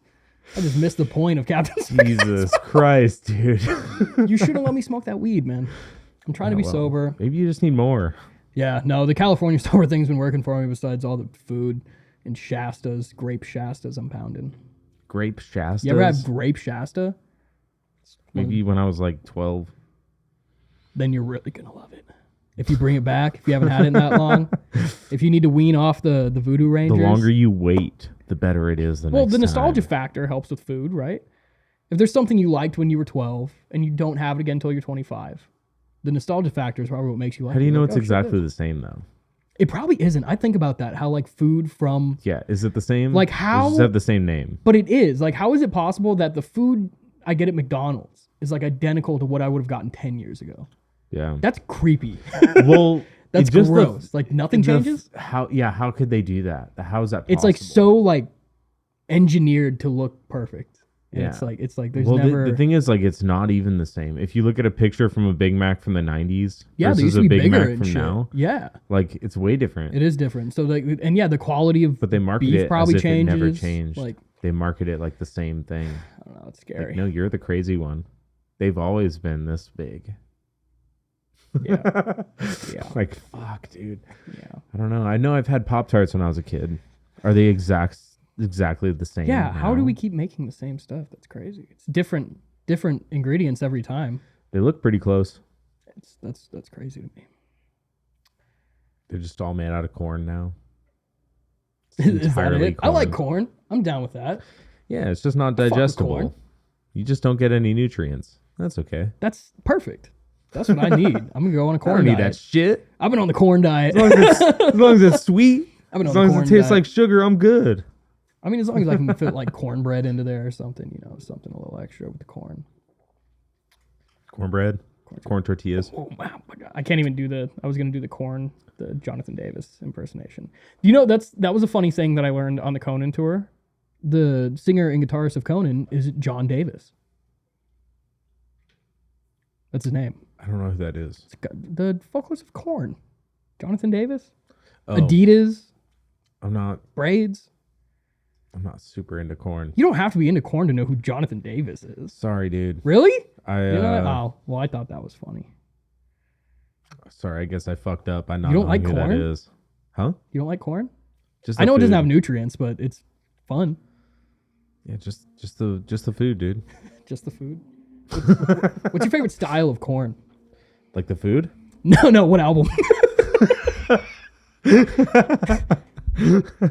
The canned album or the roasted album? The street- Know. the street- I don't know a lot of albums. street corn album. of corn. Honestly, it was never my band. No, me neither. Honestly, wasn't too into it. But if it comes to food, dude, fucking just elote. Yeah, street corn, There's right? there's no better version of corn There than isn't. like slathering a bunch of fucking In the cup.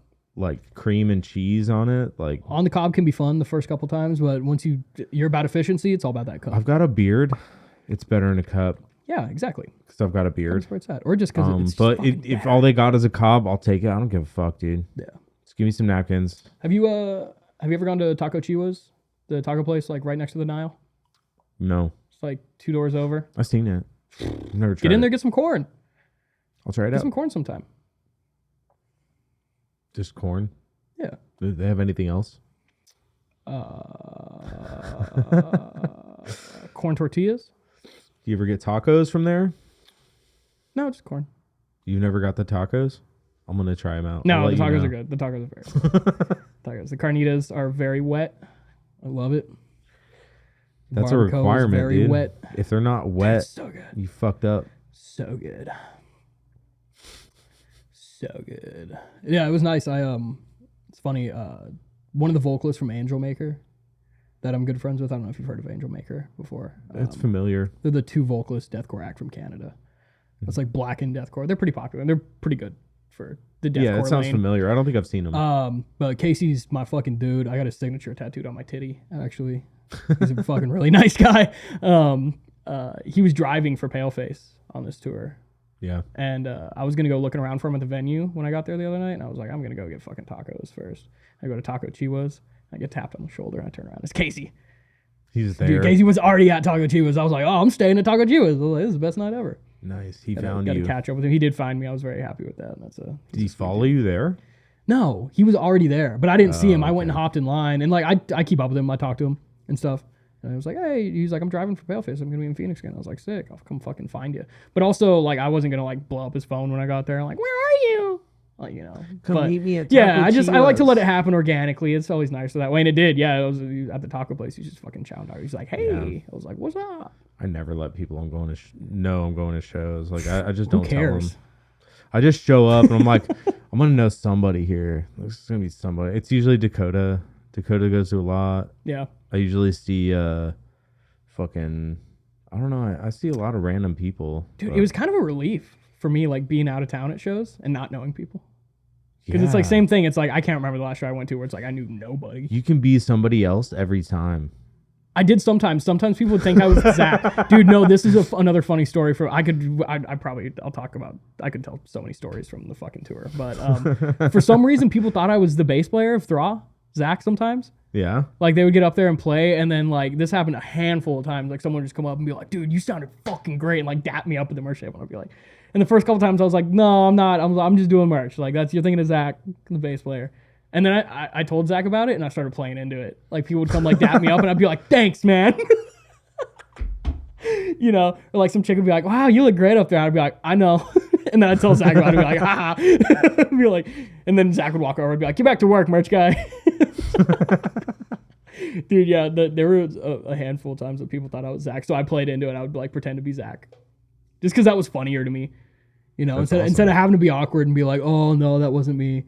Yeah, up there, I'm just the merch guy. Then they're like, you see the look on their face, and they're like, "Oh." I signed something for someone with Zach's permission because I was like, "Did you sign it, Zach, or did you sign it?" I signed Kyler? it Zach, and you should have signed it Kyler. But it was funny because I was like, because we just didn't know where he was, and this guy was trying to get shit signed. He thought I was Zach, and I was like, "Matt, what does Zach's signature look like?" And he goes, "Dude, anytime Zach signs something, he holds it he holds like the marker in his left hand like this." And just does all caps Zach. So that's what I did. So that guy pretty much got his Zach signature. It probably looked pretty close. Yeah. Other than that, I don't think I pretended to be anyone too much. I was just kind of myself. It worked out. It was nice. Dude, it was crazy. I loved selling merch. It was like busy work. I had a few nights where like, dude, I had Phoenix. I think I did like $1,200 in merch. That's awesome. In Phoenix, yeah, I think like there was like 3 shows where I did over $1,000 in merch sales. I think the biggest problem people have is like running out. And we did a little bit, but it's easy to re-up too, dude. Because that's the thing is that if you do that once, if you have 50 shirts and you sell all of them, you better have the money. You should be able to get way more shirts. How do you re-up? Like on tour, like do you hit the next city up and get more shirts? Yeah, you just work through connects, figure out who can get you. That's the thing. We're in New York for a day. It might not be your buddy in Phoenix, but someone can make us hats and have hats dropped off at the venue at 5:00. That's how you're buying. You pay for the fucking hats. Like what's the turnaround on that? You know, it depends. You can get stuff turned around in a week. 1 week. Yeah, because that's the thing. All right, if you're a screen printer, right? Yeah. And you're in Phoenix, and your buddy's band just wants 100 shirts. And you're working on it, and it's for whatever rate you're gonna make. You're gonna make $1, $2 on the shirts. If you get hit up by a national act, that's like, hey, we're on tour, we're out of merch. Here's our design. We're gonna be there in 5 days. Can you make this? You can pay. They'll probably pay a premium. And I don't know. I didn't order the shirts, so I don't know if Rob or Conan or anyone paid premiums on getting new merch in. Yeah. But if you have to, you have to, and it's worth it, dude. The fucking profit margin when you're moving that much merch is significant. It's a decent way to make money if you can really sling it, man. It sounds like it would work. It's just, yeah, because dude, and that was the thing is like, I've always wondered just how bands like keep the stock. You know what I mean? Yeah. We have to re-up on the road, and sometimes you have to swing by FedEx, or sometimes it's someone in town that can drop it off. That's the other thing too, is you could order merch. Let's say we have a guy in Phoenix, and we're gonna be in Austin on a certain day, and we're still a week out or 2 weeks out. We can be like, hey, we're going to need these shirts. Make them, ship them to Austin. We'll pick them up at FedEx. You know, like you just have to, you have to do logistics. You have to pinpoint when you're going to cross over with it, when you can pick it up. And yeah, dude, we re-upped on hats in New York. I remember like some guy came and dropped off hats, and I was out of them in like a week. And then we got more. So that's like, and I think we were selling the hats for $20, and they cost like, I don't know, $5 or something. Okay. It's fucking sick. how many did you have to order to get $5 per hat? Like, well, I think the first order was 50. 50? Yeah. Usually, that's the thing too, is ordering anything in quantities less than 50 is it's going to cost you more. Yeah. And well, I mean, as long as you can sell it. I'm not telling every fucking band around the corner that getting 1,000 shirts is how you make money. Yeah, I'm asking about like specifically a band who can do a national tour. Like, don't if you're not fucking Oh yeah, like going on I tour remember, with Conan, don't go buy fucking 50 and of it's each good. size. It's smart to be wary, right? To be careful and be safe, and not, we would be out of money if we got too much merch and then couldn't sell it. We didn't know if we were going to sell merch.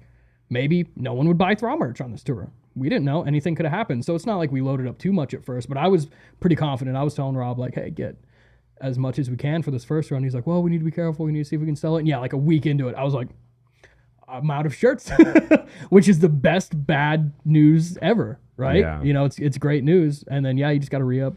And yeah, we probably... So what do I you could do? Just math. send the files to a printer? You're just like, hey, I need these. Well, or it's usually it's not just anyone. It's not like we're going on Fiverr. You go through people who know people who can vouch for them. So, you're not getting fucked. You're not getting shitty quality. Or yeah, even I think twice what we did is Rob was working through whoever prints it, which is already like Thraw gets their merch from Texas in the first place, so it gets shipped out. Like shipping out merch isn't that crazy. It's pretty easy. So yeah, you just rendezvous when you're going to pick it up, and yeah, you can hit up whoever. Interesting. Ship it out, pick it up. Or if you need something quick, you find someone local, hit them up beforehand, see what you can work out. Nice. Yeah. Yeah, no, it's cool. No, dude, yeah, we sold a lot of shit. Well, Thraw's art looks kind of fucking nuts too. Dude, it's fucking amazing. Those shirts were all tits. That's the thing. It was pretty dude, my job was crazy, fucking bro. easy. My job was it's not like I'm a wizard fucking merch guy and that's why Thraw made money. Thraw fucking blew the doors off every venue every night. Yeah. And look fucking cool and have sick merch. So the merch sold. Like it's a you want to succeed in music. It sounds like a fucking douchey dumb thing to say, but like be good and work hard. Yeah. And come up with good shit and people will buy it. Don't fucking half-ass it. Yeah, dude, Thraw's amazing. Thraw's the fucking best band out of the state right now, dude. They're killing it. After that tour, they got, like, I didn't know like I said, anything could happen on this tour. What I witnessed is Thraw got better every night, and that's something special with a band. Oh, yeah. Bands can go out for their first time going on the road for a month like that and can burn out.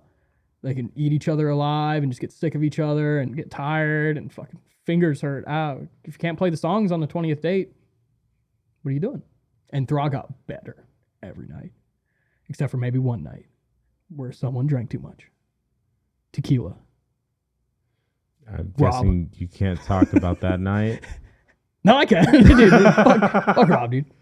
No, everyone did fine. They performed great every fucking night, man. They crushed. They killed it. And yeah, dude, Did he perform even after drinking too much tequila? Did he do it? that night, yeah, no, the tequila definitely started well before their set. But he still did it, right? Oh yeah, no, he crushed. He did great. Okay, he still crushed, then he's good. There was only one time that I noticed he missed came in a little late on something. Well, and he was hammered, but whatever. overall he dude, did fine. he made it to the stage and he played the Rob's fucking the shit, set. dude. All right, Rob's dude. fucking If you can hold yourself to that standard at least, like you're okay. Dude, it's like I kind of hate it. I always maybe this is like the mom and the band manager in me, but like I always want people in bands to not be drinking too much before they perform and stuff, or just drinking too much all the time. So I just want people to be happy. Well, I and mean, healthy yeah, and there's shit. a scale. But some of these motherfuckers just do better. They just do better when they're a little boozed up, man. Rob likes to party. Rob's a Depends how fucking you- animal. How do you practice? Exactly. If you you drink every practice, time yeah. you practice and then you go to a show and you play sober, You're fucked. what the fuck was practice? You're fucked. And Rob drinks at practice, so yeah, a lot of people do. Some people are sober at practice, No, and then they all the perform guys are. sober. You know. no, all the Thraw guys were very professional. They did good, even when they had their drinky poos. Maybe not Zach, but he plays bass and does vocals, so it doesn't matter. Dude, Zach actually changed my perspective on something. What? I've always been a very by the book, like vocalist. Like I think if you have lyrics and you have tones and you have a spot where you're gonna do it, like it should be, like your song should sound the same, or better every night, And I know the Thraw songs pretty well. I even like knew like for some of the new songs I liked them so much I had Rob send me lyrics and shit. Like I like knew it, and even that he was kind of like, what lyrics? But literally like Drag specifically, a song by Thraw. I don't think Zach did it the same vocally a single night. It was always like Just totally fucking different around shit, every time. totally different. And at first I was like, wow, that's crazy. He really doesn't care. And then like I was like, but it's every time it's good, every time it fits. And and then I brought it up to him and he goes, it's all jazz, baby. And I was like, you're fucking right, man, because these people don't fucking know. These people in North Carolina aren't like, those aren't the words to the Thraw song. Yeah. They don't give a shit. He just went up there and went, ugh, Is it and like, it was is it perfect. like certain songs are more tighter with the vocals? Yeah, I and think maybe some of then- their older songs and they then do a that little song he, like, tighter, fucks and then around? yeah. But that's the thing is sometimes they'll be like, oh, he didn't do that right. And I was like, that sounded kind of fucking cool though. I don't even know what the fuck he said, but I was like, it worked. He's probably just like, Dude, literally sometimes I'd be like, I wasn't even, or like spots where there was like a hit, but he wouldn't do it. And I'd be like, oh, but then he just starts doing something else. And I'm like, he like missed it and he's like, I got to make up for it. no, he doesn't even think that way. He's like, I just did it perfectly. Is what goes on in his brain. Or you don't know he's thinking that way. He's just covering it so well. Dude, he did. And I had to give him props. I had to be like, dude, usually when I see people not doing their fucking lyrics by the book or whatever, I'm like, well, you're not working hard enough. But I was like, you're killing it, dude. But I was like, you're fucking crushing it. Usually it's all jazz. They look nervous when it's they're all doing jazz, it wrong. baby. Exactly, dude. And fuck that. Why should you feel that way on stage? Who cares? Besides you, who cares? Just keep the performance up. Have fun. Rip. You sweat in the jazz. studio. You can sweat in the jazz. studio. Well, you sweat everywhere. Well, in the studio is where you really need to like pay attention. Yeah, and get your shit dialed do in. that in the studio, and then on stage, like, dude, just fucking go, bro. Yeah. Just go. Yeah. Just fucking play hard. Do everything you can to make the crowd fucking go crazy. Exactly. You know. It's funny. Yeah. Anyways, I got to take a break real quick, but we'll be right back. Oh, were we not rolling? No, so we're talking about edibles on the Wait, break. we weren't rolling Sorry that about whole time? No, dude. I thought we were talking about No, this weed is the how whole Really's time. That was a conversations great weed are. conversation. I know. We were talking about edibles, and I was talking about how they just don't hit me as much, and I want to try some. I've been trying to look for some chocolate where I can get like 200 milligram chocolate to try to really fucking see if it does anything for me. No, so skip the chocolates. Just do the Keef Cola. Keef Cola. Get Keef Cola. And even, dude, get two and drink two. If you think you need so 200 one milligrams. can is 100 milligrams? Is 100 milligrams of fuck you up. I'll It try is it out. good. I'm going to Vegas for Thanksgiving. You will giggle. I'm going to Vegas for Thanksgiving. I'll find one there. Yeah, do that. I'll find one there. Have a Keef Cola. I'll drink it walking down the street. They're fucking brutal. You're allowed to drink whatever walking down the street, dude. Can you? Yeah. They don't know if it's beer. They don't know if it's what is that? Weed drink? Who cares? Fuck off. Yeah, it's a beer. Good point. Yeah, exactly. Yeah, that's so funny. No, it's a beer. And then you walk away. And the cop's like, "Well, he said it was a fucking beer. I guess he's good." Yeah, whatever, Fuck dude. off. I don't know. That's that a really guy's good doing point. coke, so yeah, I need to go to Vegas. I haven't been to Vegas in a while. Me and my family, we tried to make it a tradition to go to Thanksgiving or go to Vegas for Thanksgiving every year. Do you have family there? Or do you like go out to like Benihana on Thanksgiving? And my parents and my brother, and this year it's gonna be Mars as well, my girlfriend. Sick. Fuck yeah. So it's gonna be the 5 of us, and we're just gonna go out there, and we usually just spend the weekend out there for Thanksgiving. Dude, and Vegas is lit. I Yeah, mean, dude, are they down to party, or like your folks fucking into it and stuff? I mean, They yes. want to get for trashed and look at alcohol. boobs. My mom is Catholic, so she parties with alcohol. That's it. That's it. Everything else is off the table, dude. What was that sentence? That's all. You know anybody who's Catholic? They'll drink, but they won't do anything else. Nothing. Your else mom is doesn't okay. like tits? It's no. What a fucking boring Why be Catholic? But she'll. Well, for one, she makes a good amount of money.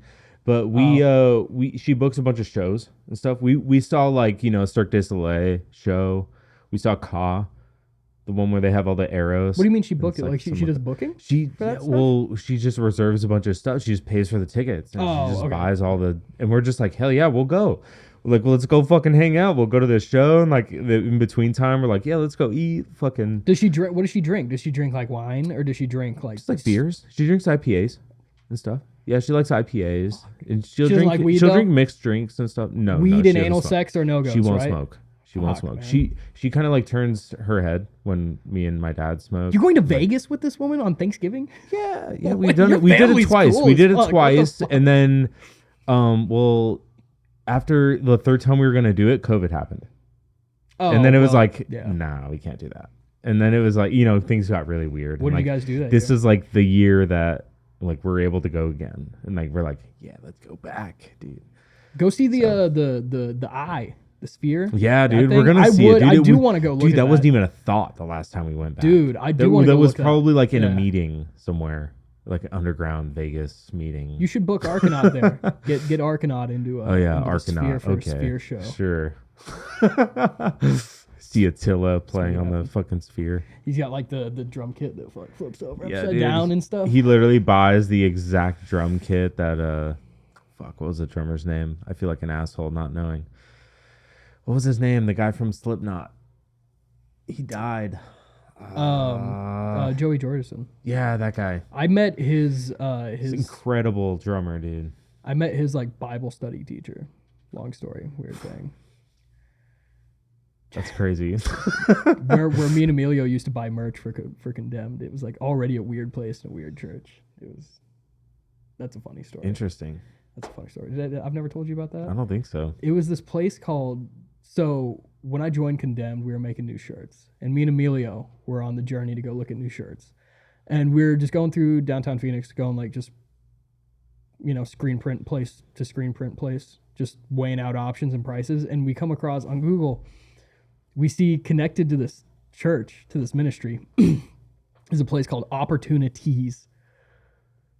Wow. And we're like, what the fuck? And it was at a church. We were like, let's go check it out. And like, dude, he's in like a deicide shirt with like a priest getting ripped apart. And I was like in some fuck shit. Like we looked the part, and we stroll into this like church, and it's like there's just a super fucking nice dude named Craig.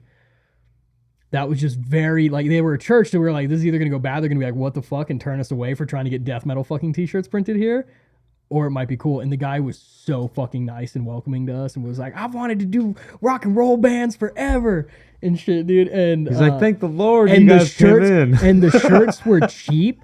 They literally had, to my knowledge, for a while now, this place has been shut down. Go figure. But dude, they had like a workshop where they did screen printing for like schools and stuff, and they were like, they were like bringing kids in off the street, and the kids were working. So it's like, it's good. Dude, I'm serious. This is true. That like it's good that they were bringing kids in off the street. It's literally like on Van Buren, like bad kids. Did they make minimum wage? Dude, they were not getting paid. Okay, most likely. then that's not good. They were they were kids that like lived in the church and like helped out. Maybe they were. I'm sure they were getting helped out. Even if they were getting minimum wage, but that's dude, still these like, shirts were cheap. We were like out the door paying like $7 on these shirts, and like, dude, yeah, and like they were so fucking nice and helpful. But yeah, they had kids like, and I remember like the second time we went in to get shirts printed by them, we were gonna leave for that little mini tour where we went over to Texas with Hiniana. And those kids were getting paid. So we had I hope so. But either way, getting paid. It was probably like a $20. Like, here's $20 for the day. Dude, it was like little kids sometimes too. Yeah, they probably got like $10 for the ice cream truck. Here's a $5. They probably got like fucking extra Pop-Tarts at Bible study. You're 7 years old. Here's a $5 bill. They'd probably be stoked. I don't know. But I'd be stoked if I was 7. This is when we kind of started feeling bad about it though. Is the second time we needed to get merch, there was like a due date, right? We were gonna leave for tour, so it was like we need the shirts on Friday, like we're leaving state, and they were like water got shut down for 2 days, but they promised that they could hustle it out, and we go to pick it up, and there's children with like buckets of water running to the building across the street and filling up the water and running back so they could use water in the machines and get everything done. Like these kids did, like broke their backs for our fucking t-shirts that we were selling for $20. How many t-shirts did you get? I think we only did, we went through them twice. We got the Huntsman shirts and the new logo shirts with the sigil on the back. And so I think we did 2 groups of 100. It's like 200 shirts, roughly. Yeah, we only ever got 200 shirts through them. 200 shirts. And then I think they closed down. Okay. How many kids were working there? Dude, I don't know. Sometimes it was different kids, but sometimes it was like older dudes that had like gotten out of prison and stuff. And like there was one guy that really loved us that was like a gangbanger, but he was like 20, you guys are 20 sick. kids. What? This is like 10 kids, 20 kids. No, maybe just like a handful of them. 5. Yeah. Okay. Something like that. That's the amount of kids like I saw running around the 200, joint. dude. That's 1,000. What do you mean? It's 1,000 sins. 1,000 sins? Fuck. Dude, they were so nice to us. Like we explained what we were into and what we were doing, and they were like, you should come play a show here. They wanted us to play a show at the church. Those kids would have loved that. The kids would have loved it. Dude, one of the, like I said, there was an older gentleman that worked in the shop and did the screen printing. And he was like upset. We came in and he was like, I need pictures and stuff. Like it was still like they were nice. You could have converted so many little metalheads. Like we tried. We got a couple of them. Dude, yeah. They were all super sweet. They were like trying to come out to shows. They were stoked because they was their first band that they ever printed shirts for. Like they were just excited. Honestly, were they like cheap. Learning a skill? Was that what it overall, was? They were like learning. I'm not trying to talk shit about the place. So it wasn't a sweatshop. They were like, it was like arts and crafts. See, you're the bad guy. You're the one trying to turn this around. Where do and you say draw the the line, kids- dude? Where do you draw the line? Can a kid learn screen printing? No, I'm Is not that against okay? that. Okay. Yeah, do you you're right. sell the I'm product about- or do you throw it in the trash? Dude, I bought the shirts. I'm a criminal here if we're breaking it down. I'm not Are you saying it's a bad criminal? thing. Like, I'm just flaring up the story a little bit, saying that like not only were there kids that were helping with the shirts, but that it was like slave labor because it's fucking funny. All right, you got me. It wasn't that bad, I don't but it was know, pretty bad. man. You can ask Emilio if you have Emilio on again. He was with me. He saw this shit. They were weird, Yeah, I don't know. but they were really nice. They were honestly they were awesome. It was sick. It was a blessing. We got good price shirts, nice people. That's all we cared about. It was cool. They wanted it, dude. They were pushing every time we came in. You coming on Sunday? You gonna come to church this Sunday? Come spend some time with us. Get right with the Lord. And we were like, nope. Got shows to play. They probably tell the kids like it's a fundraiser for the church. They would do a lot, dude. And all the money probably did go to the church. Oh yeah. That's the thing. Like those smaller Well, I don't small know. churches, like They had like a no profit front on it. Was the whole thing. Like they were making it seem way sweeter than the deal could have been for everyone involved. The shirts were fucking well, the cheap. thing is like small. weird. The way I see it is like small churches, like that money actually does go to like food banks and like helping communities Yeah. out, and like helping out their members of their church and like trying to bring people up. Yeah. And like when it gets into like bigger churches, when you got like fucking 5 campuses around the Phoenix Valley and you got like giant schools and it's like and like Yuck. you have like over 1 million members who go to your church. It's like, what are you really doing? Can we here? all agree that the worst drivers in the state all have CCV stickers on their shit? I wasn't gonna say it, but CCV is They're definitely obviously what I was thinking. fucking morons. And they're obviously fucking morons, dude. They're the worst kind of people. It's such a waste of money. It's so crazy how elaborate those churches are and these like Jesus concerts they put on every day and shit. Dude, every time I drive It's past so much one, money. It's crazy. I drive past a CCV campus. 'Cause I can't even call it a church. It's a campus. It is a campus. And you Yeah. drive past it and it looks like a like it's a territory. college. It looks like a college Yes, campus. Yeah, multiple buildings. I've done millwork and like some cabinet stuff in one of the buildings. And I'm like, this is the cafeteria? I thought this was like the headquarters. Like This is huge. our Southwest campus. Exactly, our Southwest East Whatever. campus A. Southwest East Yeah, A. like, oh, dude, it's fucking huge. And it's just church. It's just for fucking gullible people to go fucking hang out and size themselves up, even though they're just as shitty as everyone else in the world. It's like a $30 million And none of them property. can fucking drive. None of them know how to drive at all. Every time I get cut off, CCV on the back. They don't respect it. Exactly. They don't respect driving. They have bigger things to worry about. Like, God works in mysterious ways, but you don't have to. Use your fucking blinker. Yeah. That's not my joke. I saw that out of me, but it was funny. It's not that they're not using their blinker.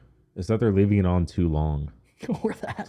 Or it's like the wrong one, Someone has like their right fucking blinker on and they're going like left on a ramp. Yeah. It's just like, thanks. Thanks or for they're that. going on a ramp with their blinker. It's like, I don't even need it. I don't need your blinker, but it's unnecessary, which is worse. Yeah, No, you're in the no. turn only lane with your blinker on. I try not to get. I'm actually good about like road rage. I don't get like mad and like aggressive with people on the road. Yeah. But when people get real fucking dumb, it's fucking infuriating. Dude, We got too many people out here. This man. is why I have to listen to podcasts or music while I'm driving. And I listen to like fast, heavy music that I can like get into. Yeah.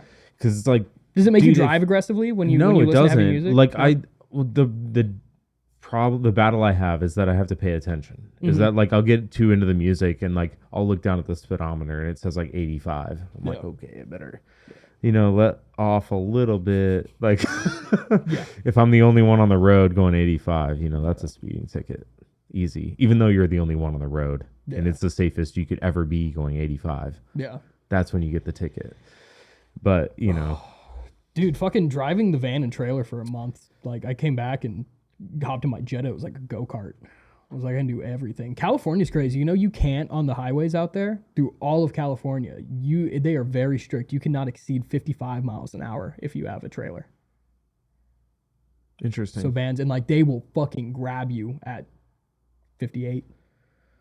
Interesting. 90. Like you got to keep it pretty, and it's like the nicest. It's like the chillest, like 2-lane, nicely paved freeways ever. I'm like, I could safely go 70 on this. Yeah. So you don't want to book it with the van and trailer, anyways. I never really exceeded No, fucking but 75, I 80 mean, the whole you know, tour. you could go 70 with a trailer. That's totally fine. Yeah, but out there, dude, the 55 thing, they ride you hard on that. And it is kind of, dude, those long stretches out there of just fucking cow shit and gas station. In Texas, they don't give heading a up to fuck, dude. Heading up to Oregon from like LA, dude. Oh, it's so boring.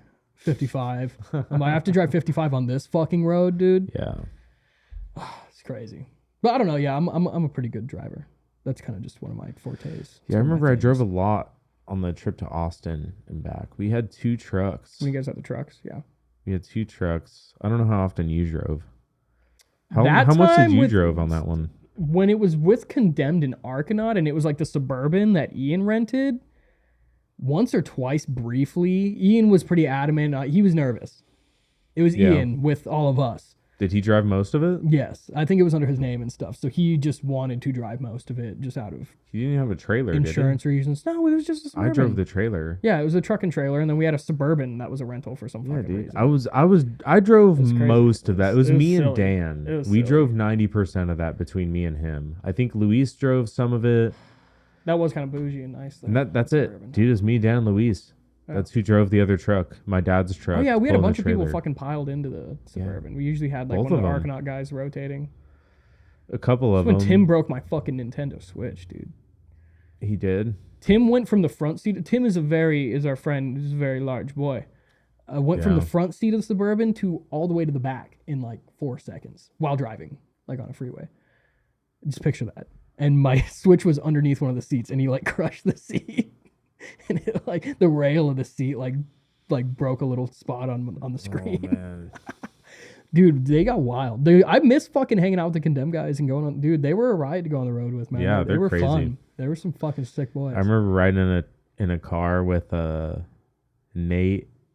I think were you there? It was Nate When? and Fabio and somebody else. I think it was you. When? I don't know. We were going to Bisbee. Yeah. You were in the car? In Bisbee, I was in In whatever Nate's that car? whip was. Wait, And Nate was driving? I was in the small car. I Yeah, remember. the small car. Yeah, it was me that and was you us and Fabio and holding Nate. guitars right? and shit, driving And to Bisbee. and Fabio took that video where he was like, "What the fuck is going on?" He took that Dude, ridiculous Fabio's so video. fucking funny, man. I miss fucking going out there. Yeah, I with love him, that guy. But I remember, dude, we went to a gas station in Tucson and we were like, oh, halfway there. And I was like, I'm going to get 2 energy drinks. And I got a beer and an energy drink. And I chugged the beer first. Like we started driving off and Nate was driving. And I was in the back seat with his guitar in between my legs. We each had a guitar in between my legs. We asked him like, dude, do you have a case for these? And he's like, I don't believe in cases. Whatever. Just being a yeah, dickhead. just Like something Nate like that. great. Like awesome. So I guess I'll hold your fucking guitar for you. And we drove out there but like I was chugging that. I chugged the beer pretty quick because I didn't, I wanted it to be an empty can more than a full beer. Yeah, than a half full beer. Yeah. So I just chugged that real quick and I was like, cool, I got a buzz. Started drinking the energy drink so I could stay awake for the fucking set because it was a 4-hour drive out there. And fucking Nate saw the beer can at some point, like while he was driving. He's like, wait, you're drinking a beer? Like you drank a beer? Oh, I remember that. And he was just like, yeah. You seriously drank a beer in my car while I'm driving? And he like got so mad. Like he started freaking out. He's like, dude, you gotta fucking get rid of that can right fucking now. Like time to and, litter. like he's getting all mad. It's like, whoa. Like I didn't expect this. Like I do remember that. like yeah. we're just going down like an empty fucking highway. There was nobody else going. I Like, definitely recall going to Texas with holy Nate and shit, Nate like- having many van beers on the way to maybe it's a Texas. little risky, but like it's little not like I'm hypocritical in a driving, sense. dude. Like you're the one driving, Yeah, bro. I mean, like I'm just overall- gonna drink this real quick and I'll throw it away when we get there. Like Yeah. as long as you don't fuck up, like we're all good. I mean, you're safe until you're not with it. We were going to Bisbee was the thing. There are fucking Yeah. border stops out there and shit. They will Yeah, just be it's- checking people out. But yeah, and we don't, that's dude. why he was freaking out. He's like, oh, yeah, what just toss if we it. get stopped? And Just I was toss like, it. It sucks to litter. You should never fucking litter. But like, if you're in that situation, just fucking toss it. I just thought it was whatever. kind of funny. I was like, dude, oh man. Like, No. okay. Nate is one Like- to have car beer. So Yeah, and I was like, that's what surprised me about it. I was like, Nate. It's like, Oh well. like I guess I didn't know him too well at the time. I just assumed he wouldn't have like. He might have been like, "Don't do that again." Well, you know, probably like, should have like asked. yeah, but at the same time, like, I spent a few hours with this guy. Like, I was like, I thought Yeah, I he'd like be cool. now that like, I'm thinking about it. This story started with you being an asshole and being like, "I have 2 energy drinks." yeah, dude, Wink, it's not wink. like I made it. It was a joke, dude. It's not like I was like, And then you were like, "He was so surprised when I had a crushed up beer can in the backseat." it was all a What the joke. fuck? It was all a joke, man. Oh man, no, we had surprisingly we had fun. We had fun going to Bisbee, even though it was Honestly, we played to no we one. just played to each other. Yeah, played to. There was a genuinely played to couple in no the one. bar when Condemned played, and then they left. yeah. And then Arcanaut played. Probably the only time I ever the bartender. truly saw that. The bartender was cool. She had a She had a is good the shirt. one who set the show up. Yeah. She took a cool little Polaroid picture of me on stage. Yeah, she set the show up. She was sick. She's They the get busy only- out there. I've seen them have like good shows out there at the quarry. Like when metal Scattered shows? Guts. Yeah, when Or- like Scattered Guts goes down. Hmm. I think Scattered Guts went with like Intent once or something, and it looked relatively busy. Oh well, maybe we just went too They late. keep going back, or we were just fucking. Honestly, the nobody first playing band was an good. hour and a half late.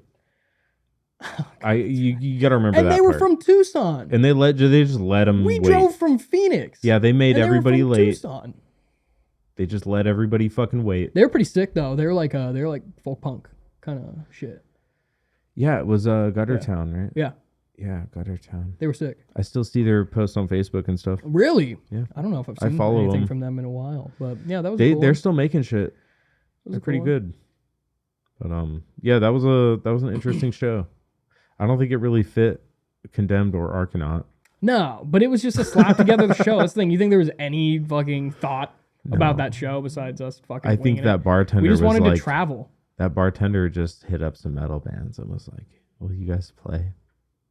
Yeah, at that point, neither Condemned or Arcanaut had played Tucson, right? Yeah, We played Bisbee first. it was a travel show, man. That's we wanted fucking to we dumb. wanted to get out of Phoenix. That's stupid. Why did we do that? It was fun. I remember having fun in Bisbee though. It seems like a fake town. It looks like it was like made to look like an old It looks Western like town. it looks like a model town. like a model mining town. It's Yeah. very because that's what It is. looks like a train It's model. really strange. It is cool. It's like Jerome but cooler. I think South it's cooler Jerome. than Jerome. Yeah, Jerome it's is so small. And it's too blown up now. You know, like it's busy all the time. You can barely drive through it. You can barely park. You can barely go check shit out. I went to Jerome recently. Yeah. It wasn't so bad. Really? What day did you go? Like what day of the week? I think it was a weekend. Really? It wasn't the It middle of the wasn't. week. It wasn't crowded up there. No. I guess when it gets hot, it dials down a little bit. Yeah, up it was there. pretty hot. Yeah. So it's not like it was super touristy. I think in the fall and like the winter, it's like way more busy. You know, all the snowbirds and shit. Yeah. But Yeah, Jerome's whatever. Northern Arizona. yeah, we is- went. And I honestly, my favorite store there is the Kaleidoscope store. You go into the Fucking Kaleidoscope store and like you look in, and like, dude, they're like handcrafted out of like oak and shit like Yeah. that. Like, dude, they're like fucking $800 for a desk piece that's a kaleidoscope. And it's like, yeah. you know, you start looking in this shit and it's like all these pieces were put in by hand. And Jerome is Like, interesting. it's Have you pretty ever driven up past where the fire station is, where the dirt roads are, up the hill? no. And you see, no, you've just kept in town. You've never, Yeah, driven. just You know in what I'm town. talking about, where the fire station is on that one hairpin turn, Yeah. like at the furthest north part of the town, I guess, or whatever.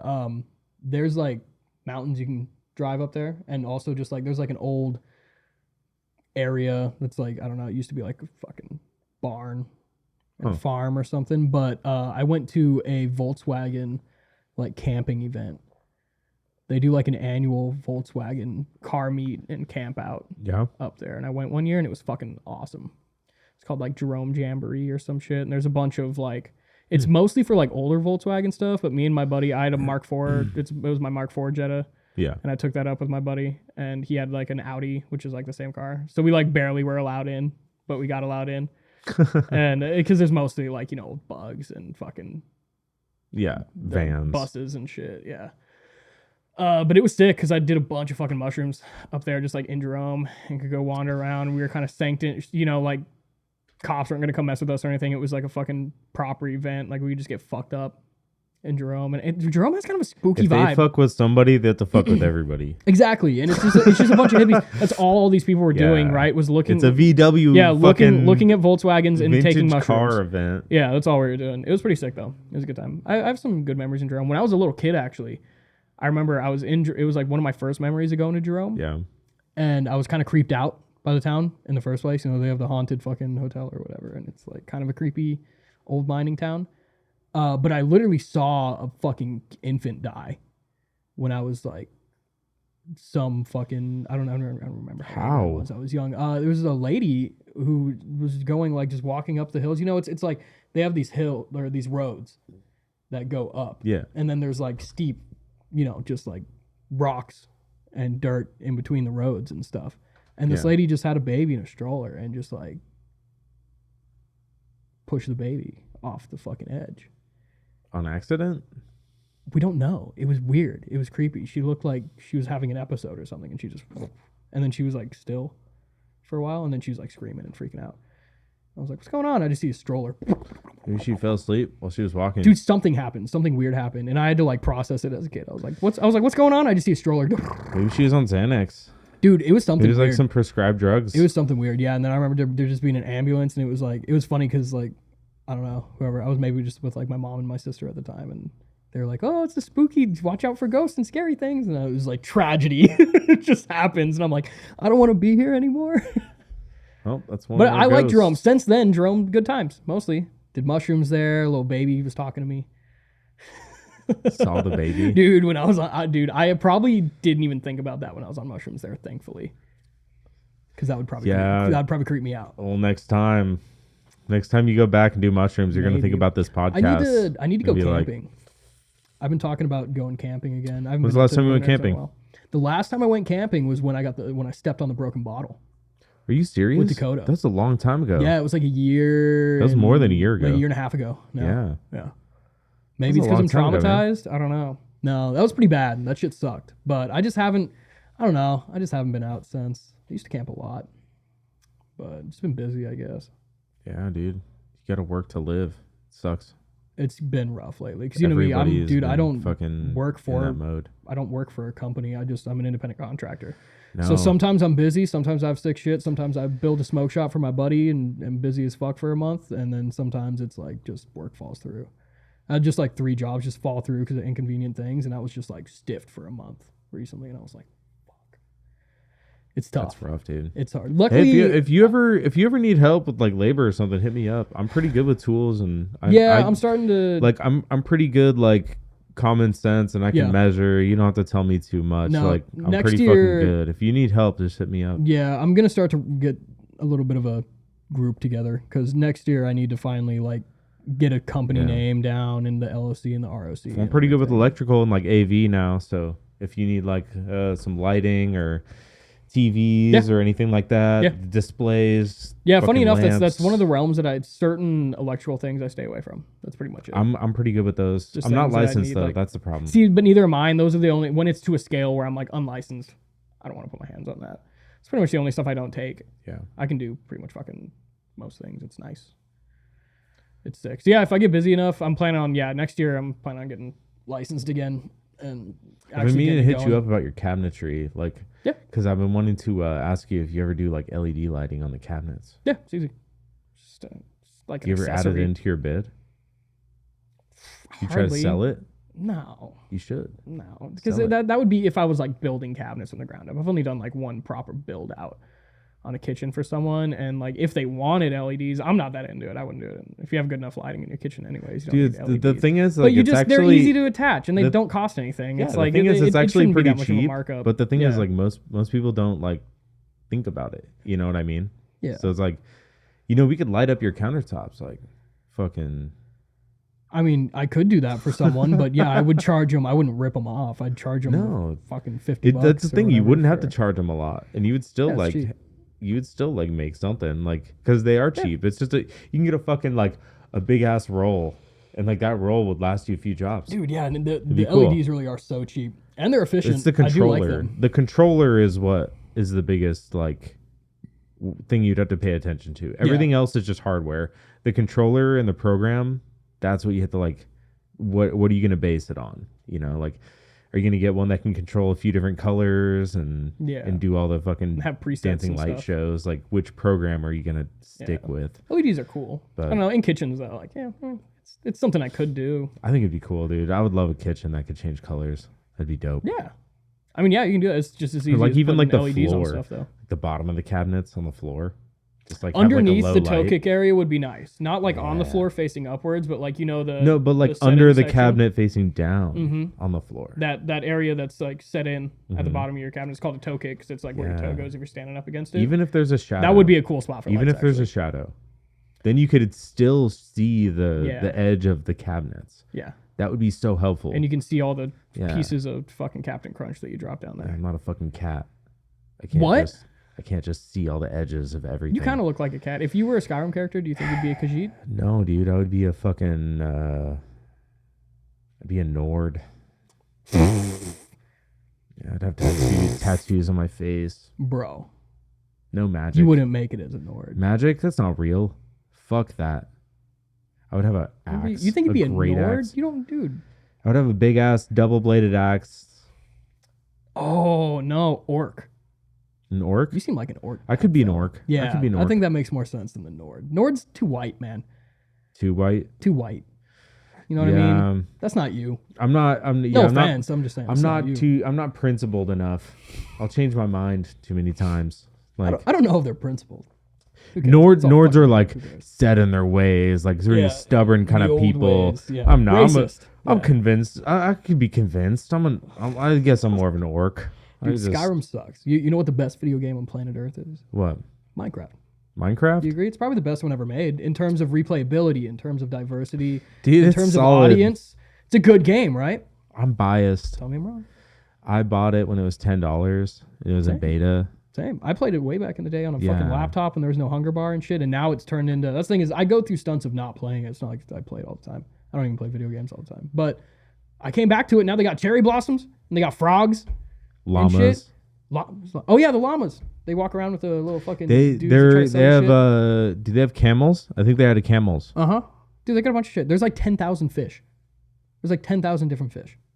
Yeah, I like to find the different fish. That's Yeah. cool. No, I used to find like I used to try to find as many different fish of the same color as I could and put them all in the same fish tank. I'd be like, oh, another purple one.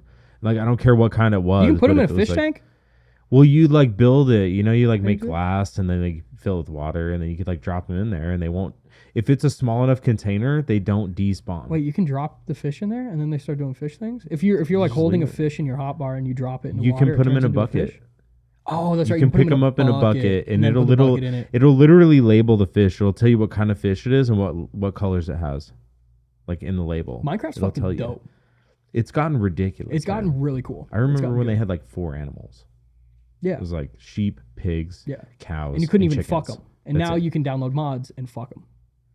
I don't fuck with the mods. I just play vanilla. But I leave the mods for Skyrim.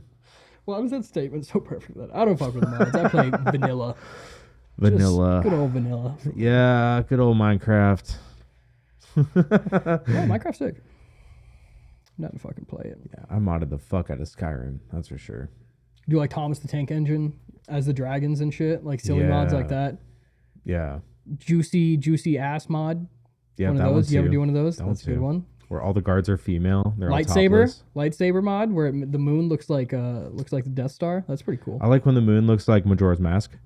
When it's like the moon from Majora's Mask and it looks like it's gonna crash into the earth and it has Oh, this big that is sick. smile.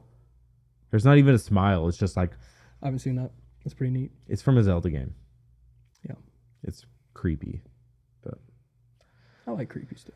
I don't know. I'd put in a bunch of like just different like items and models and armor and like people like I would like be in a suit Shit. with, like a machine gun.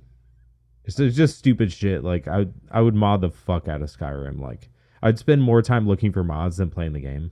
Did I shout out the West Side Bowl while we were rolling or no? I No, don't think we so. didn't. The bowling alley venue in Ohio in Youngstown is called West Side Bowl. Yeah, look that shit Best up. venue I've ever been to in my fucking life. West Side Bowl. Next Very time I go to cool. Ohio, You can go there, you I'm can going there. bowl, you can get greasy from corn dogs, you can fucking watch a concert show, You can buy T-shirts from a real handsome guy. You can do a lot of different shit at West Side Bowl. Are you gonna be there? No, no. I was there once. I don't know if I'll ever go again. You should go again. But I'd like to. I would genuinely just like if I saw a cool show that was going to be there. It's so far, but like if I had the funds, I would totally fly out to see a show there. It was like a magical place, dude. It was like it had that feeling. Or if you're on another tour, you stopped there. Oh, it's probably not going to be up to me unless it's my tour, which It's it probably a won't be. tour. Yeah, if I was booking a tour, I would most certainly. Where would you start if you were going to be a tour manager? You know, What do you mean? like where would you start? Would you have to like find a band and then just like I would just have to get bands on a roster. create a contact list? Yeah, I would just probably have a That's- really simple fucking contract that puts a band on my roster, so they have to work with me when planning a tour. Would you start an LLC? Yeah, probably. It's easy enough. Do you do that as your contracting? Do you have an LLC? Or Not do you currently. just- I used to, and the last couple of years, I've just been kind of doing the handyman offhand fucking bullshit, Is it? just scooting by. Oh, okay. But I'm gonna get a license again next year. Yeah, Okay. you don't need it, but it helps. And yeah, I'd probably end up doing that for the tour management thing too. Just set it up as a company, absolutely. give it I a feel name, like you would give it a have logo. to. Yeah, because then it's all legit, and then you can have it all by contract, and there's no fucking fruity music industry bullshit. Yeah. It's just simple. This is what I'm gonna do for you. This is what you have to bring to the table for me. Yeah, you have to Everyone's get happy. some contracts. Yeah, and I would drafted love to. up and I'd love to work everything. with Thraw. I'd love to work with Henny On if possible, even though I know they're with Napalm Records too. But some of That'd these, be cool. but bands that are not necessarily signed to a label that has a tour manager connected to them yet, that's where I would come into play. That would be my opportunity. You know, I don't have a background in it yet. I'm not a company. I'm not a record smaller label. tours. but I you could don't do have to it. do like an entire North Yeah. American like Yeah, extravaganza. Like Yeah. you could do just like a fucking like Texas tour, like some yeah, for shit like anyone. that. If someone was gonna do 10 days out here, I'd give them a fucking smoking rate. It's fine. And and I would offer to come. It's like I will not only get everything worked out for you, but I will come with. I will drive a good portion. I'll sell your merch if you want. I just keep tips. That's all I ask for. Keep Yeah. tips. If I'm selling merch, I'm keeping all the tips. That's it. And some nights Just that was that's $5. in the contract. Yeah. Like Absolutely. write it in Dude, no, seriously, absolutely. Because I think that works, and that did work for me when I was out with Yeah. Ross. Some nights, dude, there were a couple nights I got fucking If 60, the tour 70 bucks. manager works the merch table, they have say over what happens to the tips. Whatever happens to the tips, you have say what happens to. If that goes that's right in your obvious. wallet, I'm the guy that goes in reporting your the wallet. tips. Like Some of the nights I made really good tips, they'd be like, "How would you make good tips?" I'd be like, "Nah, $5," and I'd go get a really nice sandwich for myself. I made 20. Yeah, dude, there was a night that these two drunk guys were raving about how much they wanted to tip me, but they didn't have cash, and I was like, "Bro, I'm just a dude. I have Cash App," and they both Cash App me like $30 each, just to tip the merch guy because they didn't have cash on them. It was hilarious. Like, it's pretty sick. Wow. Dude, it was awesome. Yeah. No, it was a good time. Yeah, I've been wanting to set up a booth at shows, like Things Beyond Sound. I was wondering if You I do could that at like. house shows, for I sure. was wondering if I could like hit up 13th floor, and, like set up like some kind of deal with them. Maybe could, like, you might be able to get something like up front, just flyers and stuff. I don't know if you could set up a booth or a table at shows Like a because there's just already the real estate's gone. You know. Yeah, I know what Like you mean. The I know. touring acts have to set up, Yeah, I know. and what their you mean. priority. And that's where I would like immediately be like, okay, it won't work. DIY stuff in that's house the shows, only though, you can thing, do like- that. Dude, I was at a house show recently. These guys were literally like had like anarchy propaganda on a table there, just hanging out in the backyard, just like Yeah. trying to sell chaos. The only thing I could think of is be to like set up a booth that is a live stream. You know what I mean? Like that would be me broadcasting a stream where like there would be or recording even. Maybe it wouldn't be a stream, but I'd be like doing a broadcast of like me being at the booth, and like people would be coming up, and like whoever's playing the show would be At the fucking show, you want to do a introduced. broadcast at the show? It'd be cool, wouldn't it? It'd be interesting. Maybe if it aired after, maybe if it wasn't live. Yeah, it wouldn't be. It would be aired after. It would be like a behind the scenes That'd be kind kind of cool. How would you do? feature. How would you record audio in a room that's holding a concert? It wouldn't be in the room. Oh, okay. You It'd just be mean, like out at the front? door. Yeah, do it like in the parking Or- lot. You can just do that in the parking lot. It would be in an the parking lot. That'd be kind of. Like I would just have to not be kicked out. Yeah, maybe just don't. Do You that. know what I mean? Maybe Like, don't do that. there have to be something like. Well, what are you like, trying maybe to not do? Exactly What do you? like What, that, I mean, but I want to do something that's on site at the show, where people are coming to the show. Interviews. And yeah, something like that on mic field, interviews. like Yeah, one field camera interviews, up against the wall. Yeah, do that something for like sure. that. But You can definitely do that. There's a guy that did that the last time my band played Tucson. yeah, When Condemned even played if I could Tucson, just there was a like, guy that was just like, "You want to do an interview out front?" And I was like, "Sure." I'll just post up a poster on the wall, lean it up on the wall, like these sound barriers behind me. I'll just lean it up on the wall, and then I'll just stand there in front of the thing like Nardwar. That is, dude. You should do that. See, there's like aesthetics are important, and let's say this podcast gets wildly successful in 5 to 10 years, and you can make a studio. Do me a favor, have the background look like your moving blankets. Just have your studio look like moving blankets. Still have that be your thing, and people will be like, "Blue moving blanket." That's the things we on the sound podcast. Yeah. We'll like. That'd be funny. There's always been a special place in my heart for like Blue Wayne's moving World. blankets. Oh, Wayne's World. yeah. And I've always wanted to keep it like a Wayne's World kind of vibe. You know how they have like the super built up studio, and it's just like, that's your mom's basement. Yeah. It's just like, No, that's dude, what a I great- want, dude, dude. Even if it's a badass studio, it's gonna look like this. That's like, a great motivation. and I want it to be Wayne's World, no matter how complicated this gets. Like, it's gonna look like I'm fucking doing this in a living room. Yeah. It's cozy. I don't Exactly. know. That's Like sick. It is. there's It is there's something ridiculous about it. Like, Yeah. I don't know. It's just like embrace the imposter syndrome. You know what I mean? I'm just gonna hold on to it until I die. At this stage of this podcast, this is very organic. I'm just your friend. I'm just coming over and fucking chatting up with you in your living room. It's sick. Yeah, dude. And we just set up some shit. Yeah, That's what makes it cool. It's organic. It's not like I'm sitting it's down and we pretty have a easy. fucking interview. You know how many podcasts I do where it's like the first time I meet somebody is they show up at my apartment and we do a fucking podcast. It's pretty wild. Yeah. Can I do an ad read right now? Is that okay? An ad read? Yeah. Are you gonna make money? Yeah. Are you gonna give me half? No. What ad read? What are you talking about? Simply safe. No, I'm just kidding. I don't know, dude. Fucking, Indeed. I just want to. That'd be a funny bit if I came on here and did an ad read for no reason, like a minute long, just like advertising Simply Are Safe. you having a problem? Like, dude, no, I'm just trying to people? make it feel more professional. Try know? ZipRecruiter. Exactly, dude. Type in code Kyler Yeah. at checkout for 20% off For a virus on your computer. and a dick pic for free. Patreon. Oh, dude, that weed got me high. Thanks, man. Yeah, no problem, dude. I needed it. That Sobriety was homegrown fucking lame. shit. Yeah, dude, homie weed is good. You gotta try some of those I didn't Keef-Colas. grow it, for the record. You gotta drink some weed. Drink some weed for me, man. It's good stuff. I'll Actually, try that. there is a if you can't find Keef Cola, do you know Yilo, the dispensary? I've seen it. There's one right by Mark's shop, actually, on Thunderbird. Okay. They make their own drinks and they're solid. Just like they have like juice. They had like a horchata one. Fuck, Yeah. dude, so good. Same thing, like just a thing, 100 milligrams. Nice. Sick. Yeah, they had a horchata one that was fucking fired up.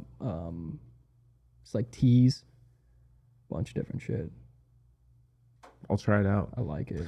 Yeah, I've been looking at the drink ones. I've been curious. But, Do it. Maybe that's what you live in. I might just test it out in Vegas, dude.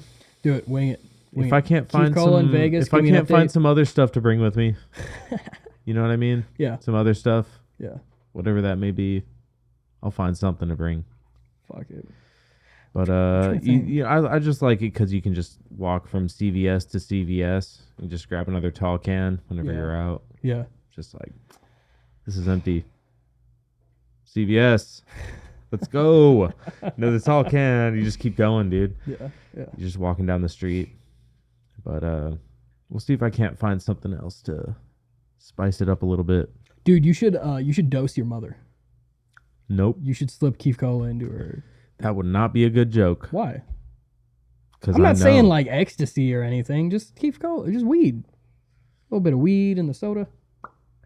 I feel like she'd just go to sleep, and that wouldn't be. She just gets Score. tired. Then and it you and wouldn't- all the cool people can go look at boobs. or something. No, she's cool. She just has different kind of fun, man. I don't know. I'm just kidding. I'm not trying to rip into your mom, dude. I'm not trying to rip into your mom. Nah, it just wouldn't be good, dude. That is just funny though. You're like, yeah, Thanksgiving, me and Catholic mom going to Vegas. it's pretty funny. My dad and my brother and the dad. Yeah. Yeah, it's gonna be great. Are they together or are they separated?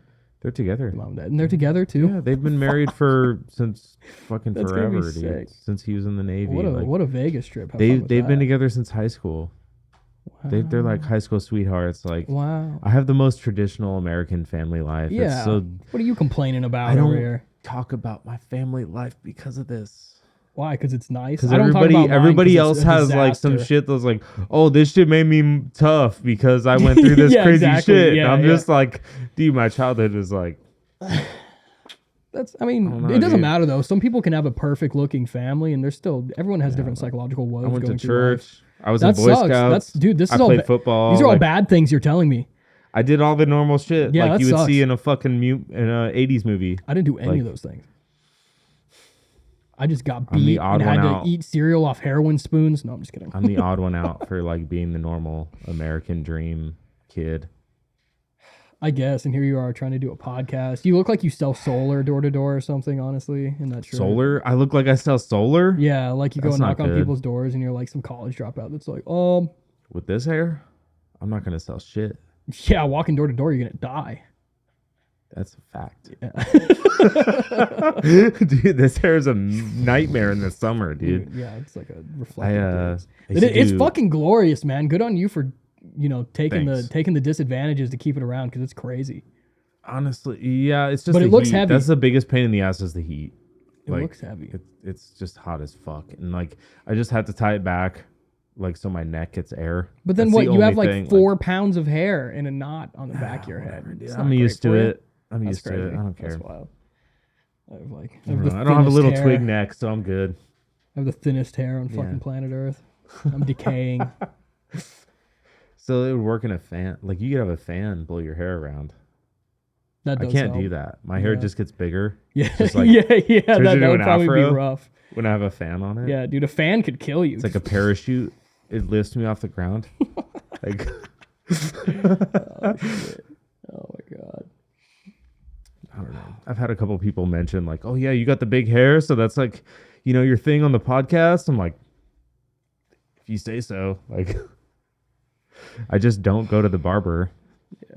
Like that's it. Like I just don't fucking get my hair cut. But I'm trying to think of. I feel like I need to give you a list of bands to listen to or something. a list of bands. You're wearing a Trader's hat. Yeah. Have you listened to them?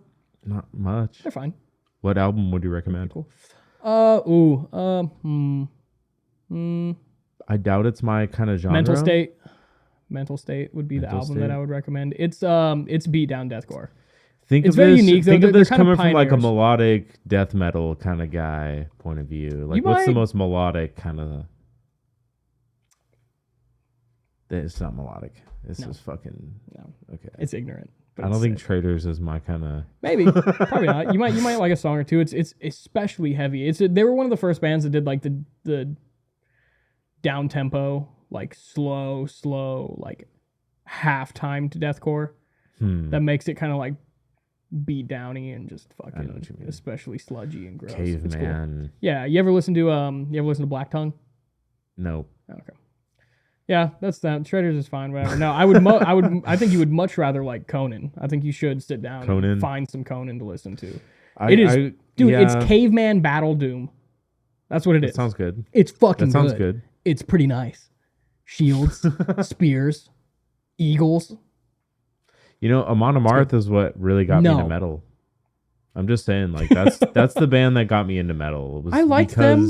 Yeah, It's because They're alright, their though. lyrics were about like fighting and battle It's and pretty war cool. and like It got- cutting people in half, and I was a high school kid. it got you a know? little corny though at some point for you. Yeah, right? It's a little played yeah. out. I don't. Yeah, It's not like on my playlist right now. Yeah, it's, I thought it's but, just like yeah. I have it has a special place in my heart. Like Amon Amarth is what Yeah. got me into metal. I saw them when I was 16. I thought it was the coolest fucking show I went I to. saw them. ever. I saw them when I was like fucking like 23, I was like, and I there's thought it was dudes dope. in the pit with armor. I'm like, this is the best day of my life. They were like 3 dudes in armor. I saw them when they were at the last Slayer tour. I saw them that day too. Yeah, and then they were just here with Ghost. They did like direct support. It was Amon Amarth and Ghost, I think, at auction. You know, I'd see them again whenever they're with. I got invited to go. I heard lawn tickets for Avenged Sevenfold were like $30 tonight, and I was thinking about maybe going. I know, right? It's weird. I just Avenged Sevenfold. Dakota. I was on the phone with Dakota about it, and he was saying that he was going. I was kind of like, eye roll, but I do like It was one of the first bands I listened to when I was like fucking 12 or whatever. I thought it was sick. I grew up kind of being into them a little bit, and the musically they have some really cool stuff. Yeah, pretty talented dudes. It's just the vocals kill it, and when they went a little too rock and roll, and like the new album is fucking the vocals out totally, to lunch. The vocals totally killed it for me. But like to go see them live, I've never seen them live, and I could go see them for like $30. Yeah. But I looked up the set list. You think they're the same? No, it's like fucking fast food, dude. It's like they might have been gooder than fucking 90s or Dakota whatever. But almost fucking tricked me. He was like, the first half of the set's good, and then we'll leave after the second half. And I looked up the set. I'm like, the whole set fucking sucks, man. What are you talking about? There's like one song. I don't believe you, dude. I don't believe you. Cool. So I was thinking about it though. That was one I was thinking about maybe going to, but I didn't. Oh, that was a cool thing. You like Mastodon? Mastodon. I don't think I'm a huge fan of Mastodon. But you know, they've gotten pretty substantial. One really cool thing, the Atlanta show with Conan and Thra. The guitarist, all their names start with B. I can't remember which one it was, but one of the guitarists was at the show and like watched Thra and watched Conan and like interesting dapped up Rob, and Rob was pretty fucking ecstatic about that. It was pretty cool. There's some cool figures. Got to see and meet out there. It was nice. Fucking, there's people out here in Phoenix that show up to metal shows sometimes. Like fucking Max Calvera from Soulfly. No. He shows up randomly to shit. And like fucking, just there's some other metalheads that live out here that have been in bigger bands. Yeah, there's some nice houses in Scottsdale, dude. I'd buy a house out here if I was rich. It's a great place to live. Are you kidding me? Dude, that's the reason it's starting to get fucking way too crowded. Nice. It's a great place to live, dude. The weather's fucking awesome most of the time. Wait until I have a house in Scottsdale. Yeah, that's a goal of mine. And it shouldn't be your only house. You know, like if you have a house in Scottsdale, no, that's gonna be my second house. Exactly. You know, it's like the that'll be my second house. Even if it's the one I live in primarily, it'll still be my second one. That is like the dream. I would love to have a little property like somewhere in northern Arizona, and then also have just like a small, nice little fucking house out here with a big garage. That's what I need. I don't even need a big garage. I don't care if it's for cars. I just need a big space. I need a warehouse that's just empty, like a barn, like a big ass warehouse. So I can fucking throw a show in there, like have whatever recording I want, do a music video, set up screen printing, use children, use slave labor for your screen printing arts business. and crafts day Make with money. the Arts local and crafts church. with the kids. Come on, kids. With the local church. We're going to have fun today. Yeah. You need to go fill this bucket up with water across the street and then run it back over here. The nonprofit organization can't afford water being pumped to the property. Something happened. Yeah, I don't know. You can't use my water. It's too expensive. Oh my God, dude. Fuck. I'm trying to think of anything else I want to throw out there. Anything else I want to shout out? I don't know. Yeah, Hiniana going on tour in Europe. Good for them. They just put some new songs out. It's my boys. Hopefully the new Hipfire stuff will be out with me and Michael. Who's the next soon. one from Hiniana who needs to be on TBS? Oh, I would love for you to have Michael on. The keyboardist. Michael. Why do I always I blank on his fucking last name sometimes, like a schmuck. Sorry for calling you out. I didn't mean to. I did this last time too, and it's like sometimes I can if I'm reading it, I can say it and think Michael from Hiniana. Got it. Yes. All right. Let him know I need to get him on the show. He's the keyboardist for them. He also does Hipfire. It helps if you text him. Because he would also have to get out here. Do you want to cold message people? They like a lot of times they just don't even fucking read it. Would you do like a FaceTime podcast episode? Would you do one with someone out of state? No. Okay. Well, we would have to get them in the state because they're from Texas. From Texas? Yes. Okay. Yeah. I'll figure it out. Okay. It won't be soon. Yeah. Right. But like that's fine. Like if they're on the list, they're on the list. Like I'll try to figure it out. But who do we say eventually earlier? I wanna make it national. I just have to. I have to get there. That's all. Like I'm not quite there. You should make a note to get Ian back on for sure. Yeah. The Definitely things get you've been emo. telling me in this episode, like Check that album out, dude. So good. He did I'll have to. some cuckoo banana shit on there. It's very cool. There's some like old Condemned songs that were What's scrapped. his last name? Elliot. Ian Elliott. I do know his. Look him up if you haven't seen him. Ian Elliott. He's got an episode on the podcast, but That's the fucking dude. That I'll dude's so I'll get him smart. back on for a So second kind. one. Hell yeah! And then I want to come do a podcast with someone next time. Let's do a threefer. Yeah. Yeah, maybe me and one of the Thraw guys, or me and Dakota, or something. I think me and Dakota has been hyped up. I think that'd be fun. Well, this is your third one. Yeah.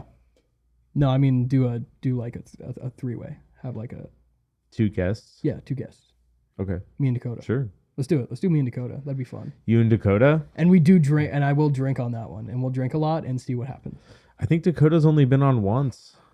Yeah, I think so And too. Huh? You should have him on again. last time I saw him, he said he wanted to do another episode. He's got some shit to talk about. I'm like, hell yeah, dude, let's go. Yeah, he can tell you about all of his pit injuries that he's had. Yeah, dude, we can all do an episode. Hopefully Dude, by he's then, crazy. hopefully by then I'll transform this living room into a better studio. It's not bad. Well, I'm gonna get a table where we can like set our beers and like fucking word. have an ashtray and fucking I don't care. Let me build you a table. We can make you a custom table with I don't mounting need a custom points table. and I have ashtrays. a table. I have a table. I just have to carry it up the 2 flights of stairs. Fine. It's at my grandparents' house. I just gotta grab it and get it up here, and then I gotta get the Catholic? chairs up here. Huh? Are your grandparents Catholic? No, they're Mormon.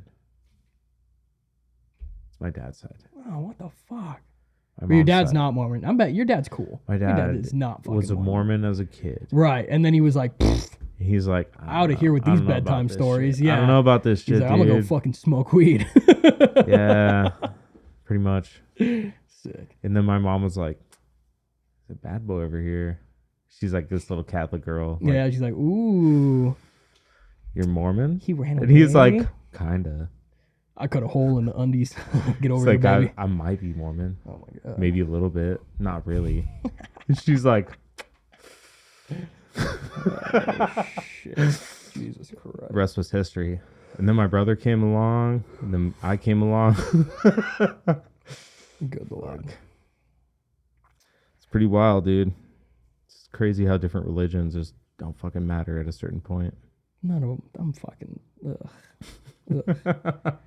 We're all humans, Who dude. cares? CCV. I'm gonna start fucking popping tires on cars. You know with what's CCV really stickers. crazy? The religions that happened before all this written history. What? You know, like the Anunnaki. Oh shit yeah, like that. all that shit's way cooler, right? That's the shit. They made us, right? I mean, that's what defined everything else. We've come from a very small set of genes, and it's spread across the world. Yeah, one way or another, you're right. Yeah. I mean, at some point, we came from those civilizations, Yeah. so they kind of shaped everything we know. Like, however you interpret the Bible or whatever else. Yeah. I'm like, it all came from something, Yeah. from a very small amount of human beings. Yeah. I don't know. Who knows? We don't know That though. shit's crazy. I don't know shit about shit. I've been watching some shit on the Anunnaki, and it's blowing my mind. Do you believe in aliens? Yeah. Would you have intercourse with one if you could? No. No. What? What? We're not compatible, and then there's no way impossible. Says who? Why we'd you be say that like a compatible. definitive statement? Like There's you just know? no way. There's just no. What do you fucking mean? way. There's no way. There's no way that any alien out there has an orifice that we can. I feel like if Fuck. it was important, we'd know about it. What? What are you talking If about? it was right now? important to them. Oh, it doesn't have to be It would important. probably be like well known at this point What that do you aliens have sex with humans. Well, there's not even well known that aliens exist. How are we supposed to know what they're gonna do? That's a whole other layer That's of the what I'm onion, saying. man. Like if that was important, it would have been like It's kind of apparent important. by now. You don't think it's important if Not aliens? to them. No. But isn't that 'Cause like? I mean, that those are in stories. Like people get abducted and they fucking play with their fucking wieners and fucking make them crossbreed I don't with know. aliens and shit. That those are doesn't all sound stories. realistic to me. I What? don't think those stories. You don't think they're true? If I don't they- either. If I don't somebody said I got abducted and they played with my wiener, I'd be like, I mean, what if the fuck, dude? if I get abducted and they No don't way. molest me, that's gonna offend me a little bit. I'll be honest. I don't know. I'll be like, really? Like that You that had all story, this? that story from the guy in Arizona. Yeah, What's his name? Travis Walton Travis Walton. I like his story. from Fire in the Sky. That story, like his story, the way he told it on Joe Rogan was really crazy. It's pretty weird. It's because I mean, I'm not like a fucking alien advocate or anything, but that story is always the especially being from Arizona. the way that he was just so unsure of like the finer details and like the way he described it was just like, and just the evidence. I really don't know. Like, it was, dude. He was like telling a real fucking story. It's a like, weird story, and everyone involved. There's no cracks in it. There's no cracks. Dude was gone for 3 days. They thought the kids murdered him. Yeah. They thought they hid his body, and then they found him naked, and he was like, ah. And they looked everywhere for him. They didn't find him. He just reappears. Right where he left off. Right where he left off. No clothes. It would have been impossible for him to get out. And I've looked in that one's weird, man. I wouldn't recommend watching the movie Fire in the Sky. No. Over just listening to the podcast with him and Joe Rogan. No, I think it's fun to watch the movie first and then go listen to the podcast once you want to be more well informed and get away from the Hollywood. Enjoy the Hollywood while you can. Experience it because the movie's crazy. It's creepy. It fucking freaked me out when I was a kid, and it's an older movie. And then being able to look into it after. I would say watch the movie and then listen to the podcast. I think the one thing that blows my mind the most about that whole story is the fact that like you know how he like, I don't know how familiar you are with the story, but like how he got abducted and like he said he was on some medical table and he grabbed the nearest object and started swinging and was like like freaking out. Yeah. And then he said like they left the room, and then after a while, a human figure came in. But he called it like humanoid. Like he thinks that it was an alien that looked like a human. Yeah, that's what I mean. Like that detail alone makes me fucking convinced that you could fuck aliens, Spencer. That should make you convinced that you could fuck aliens if they can shapeshift. Not only can people, you could definitely fuck them. Not only could aliens fuck us. No, I want to put it that way. Not only could aliens fuck us. Well, yeah. they probably have more fun, but you know, they use us. It's not us fucking aliens. Dude, that'd be pretty funny. I think this is like a South Park bit, but like it's pretty funny to think aliens about. Are taking advantage about of aliens us. Like scooping up a super gay guy. And they're like, yeah, we're going to torture this one. And he's just like, oh, yeah. He's just like, give me more of that rod. Well, it's probably like having sex with a dog, right? And they're like, whoa. People like talk, they're like, you fucked a dog? You know, it's like the aliens are probably like, you fucked a human? Oh, now I see the point you're making. Are you fucking joking me, dude? Are you kidding me? You fucked one of those things? And then that alien's like, fucking yeah, dude. And they're like... Like, was that bad? I mean, we have furries. We do have those. And they're people. They have rights. They have rights. That's cool.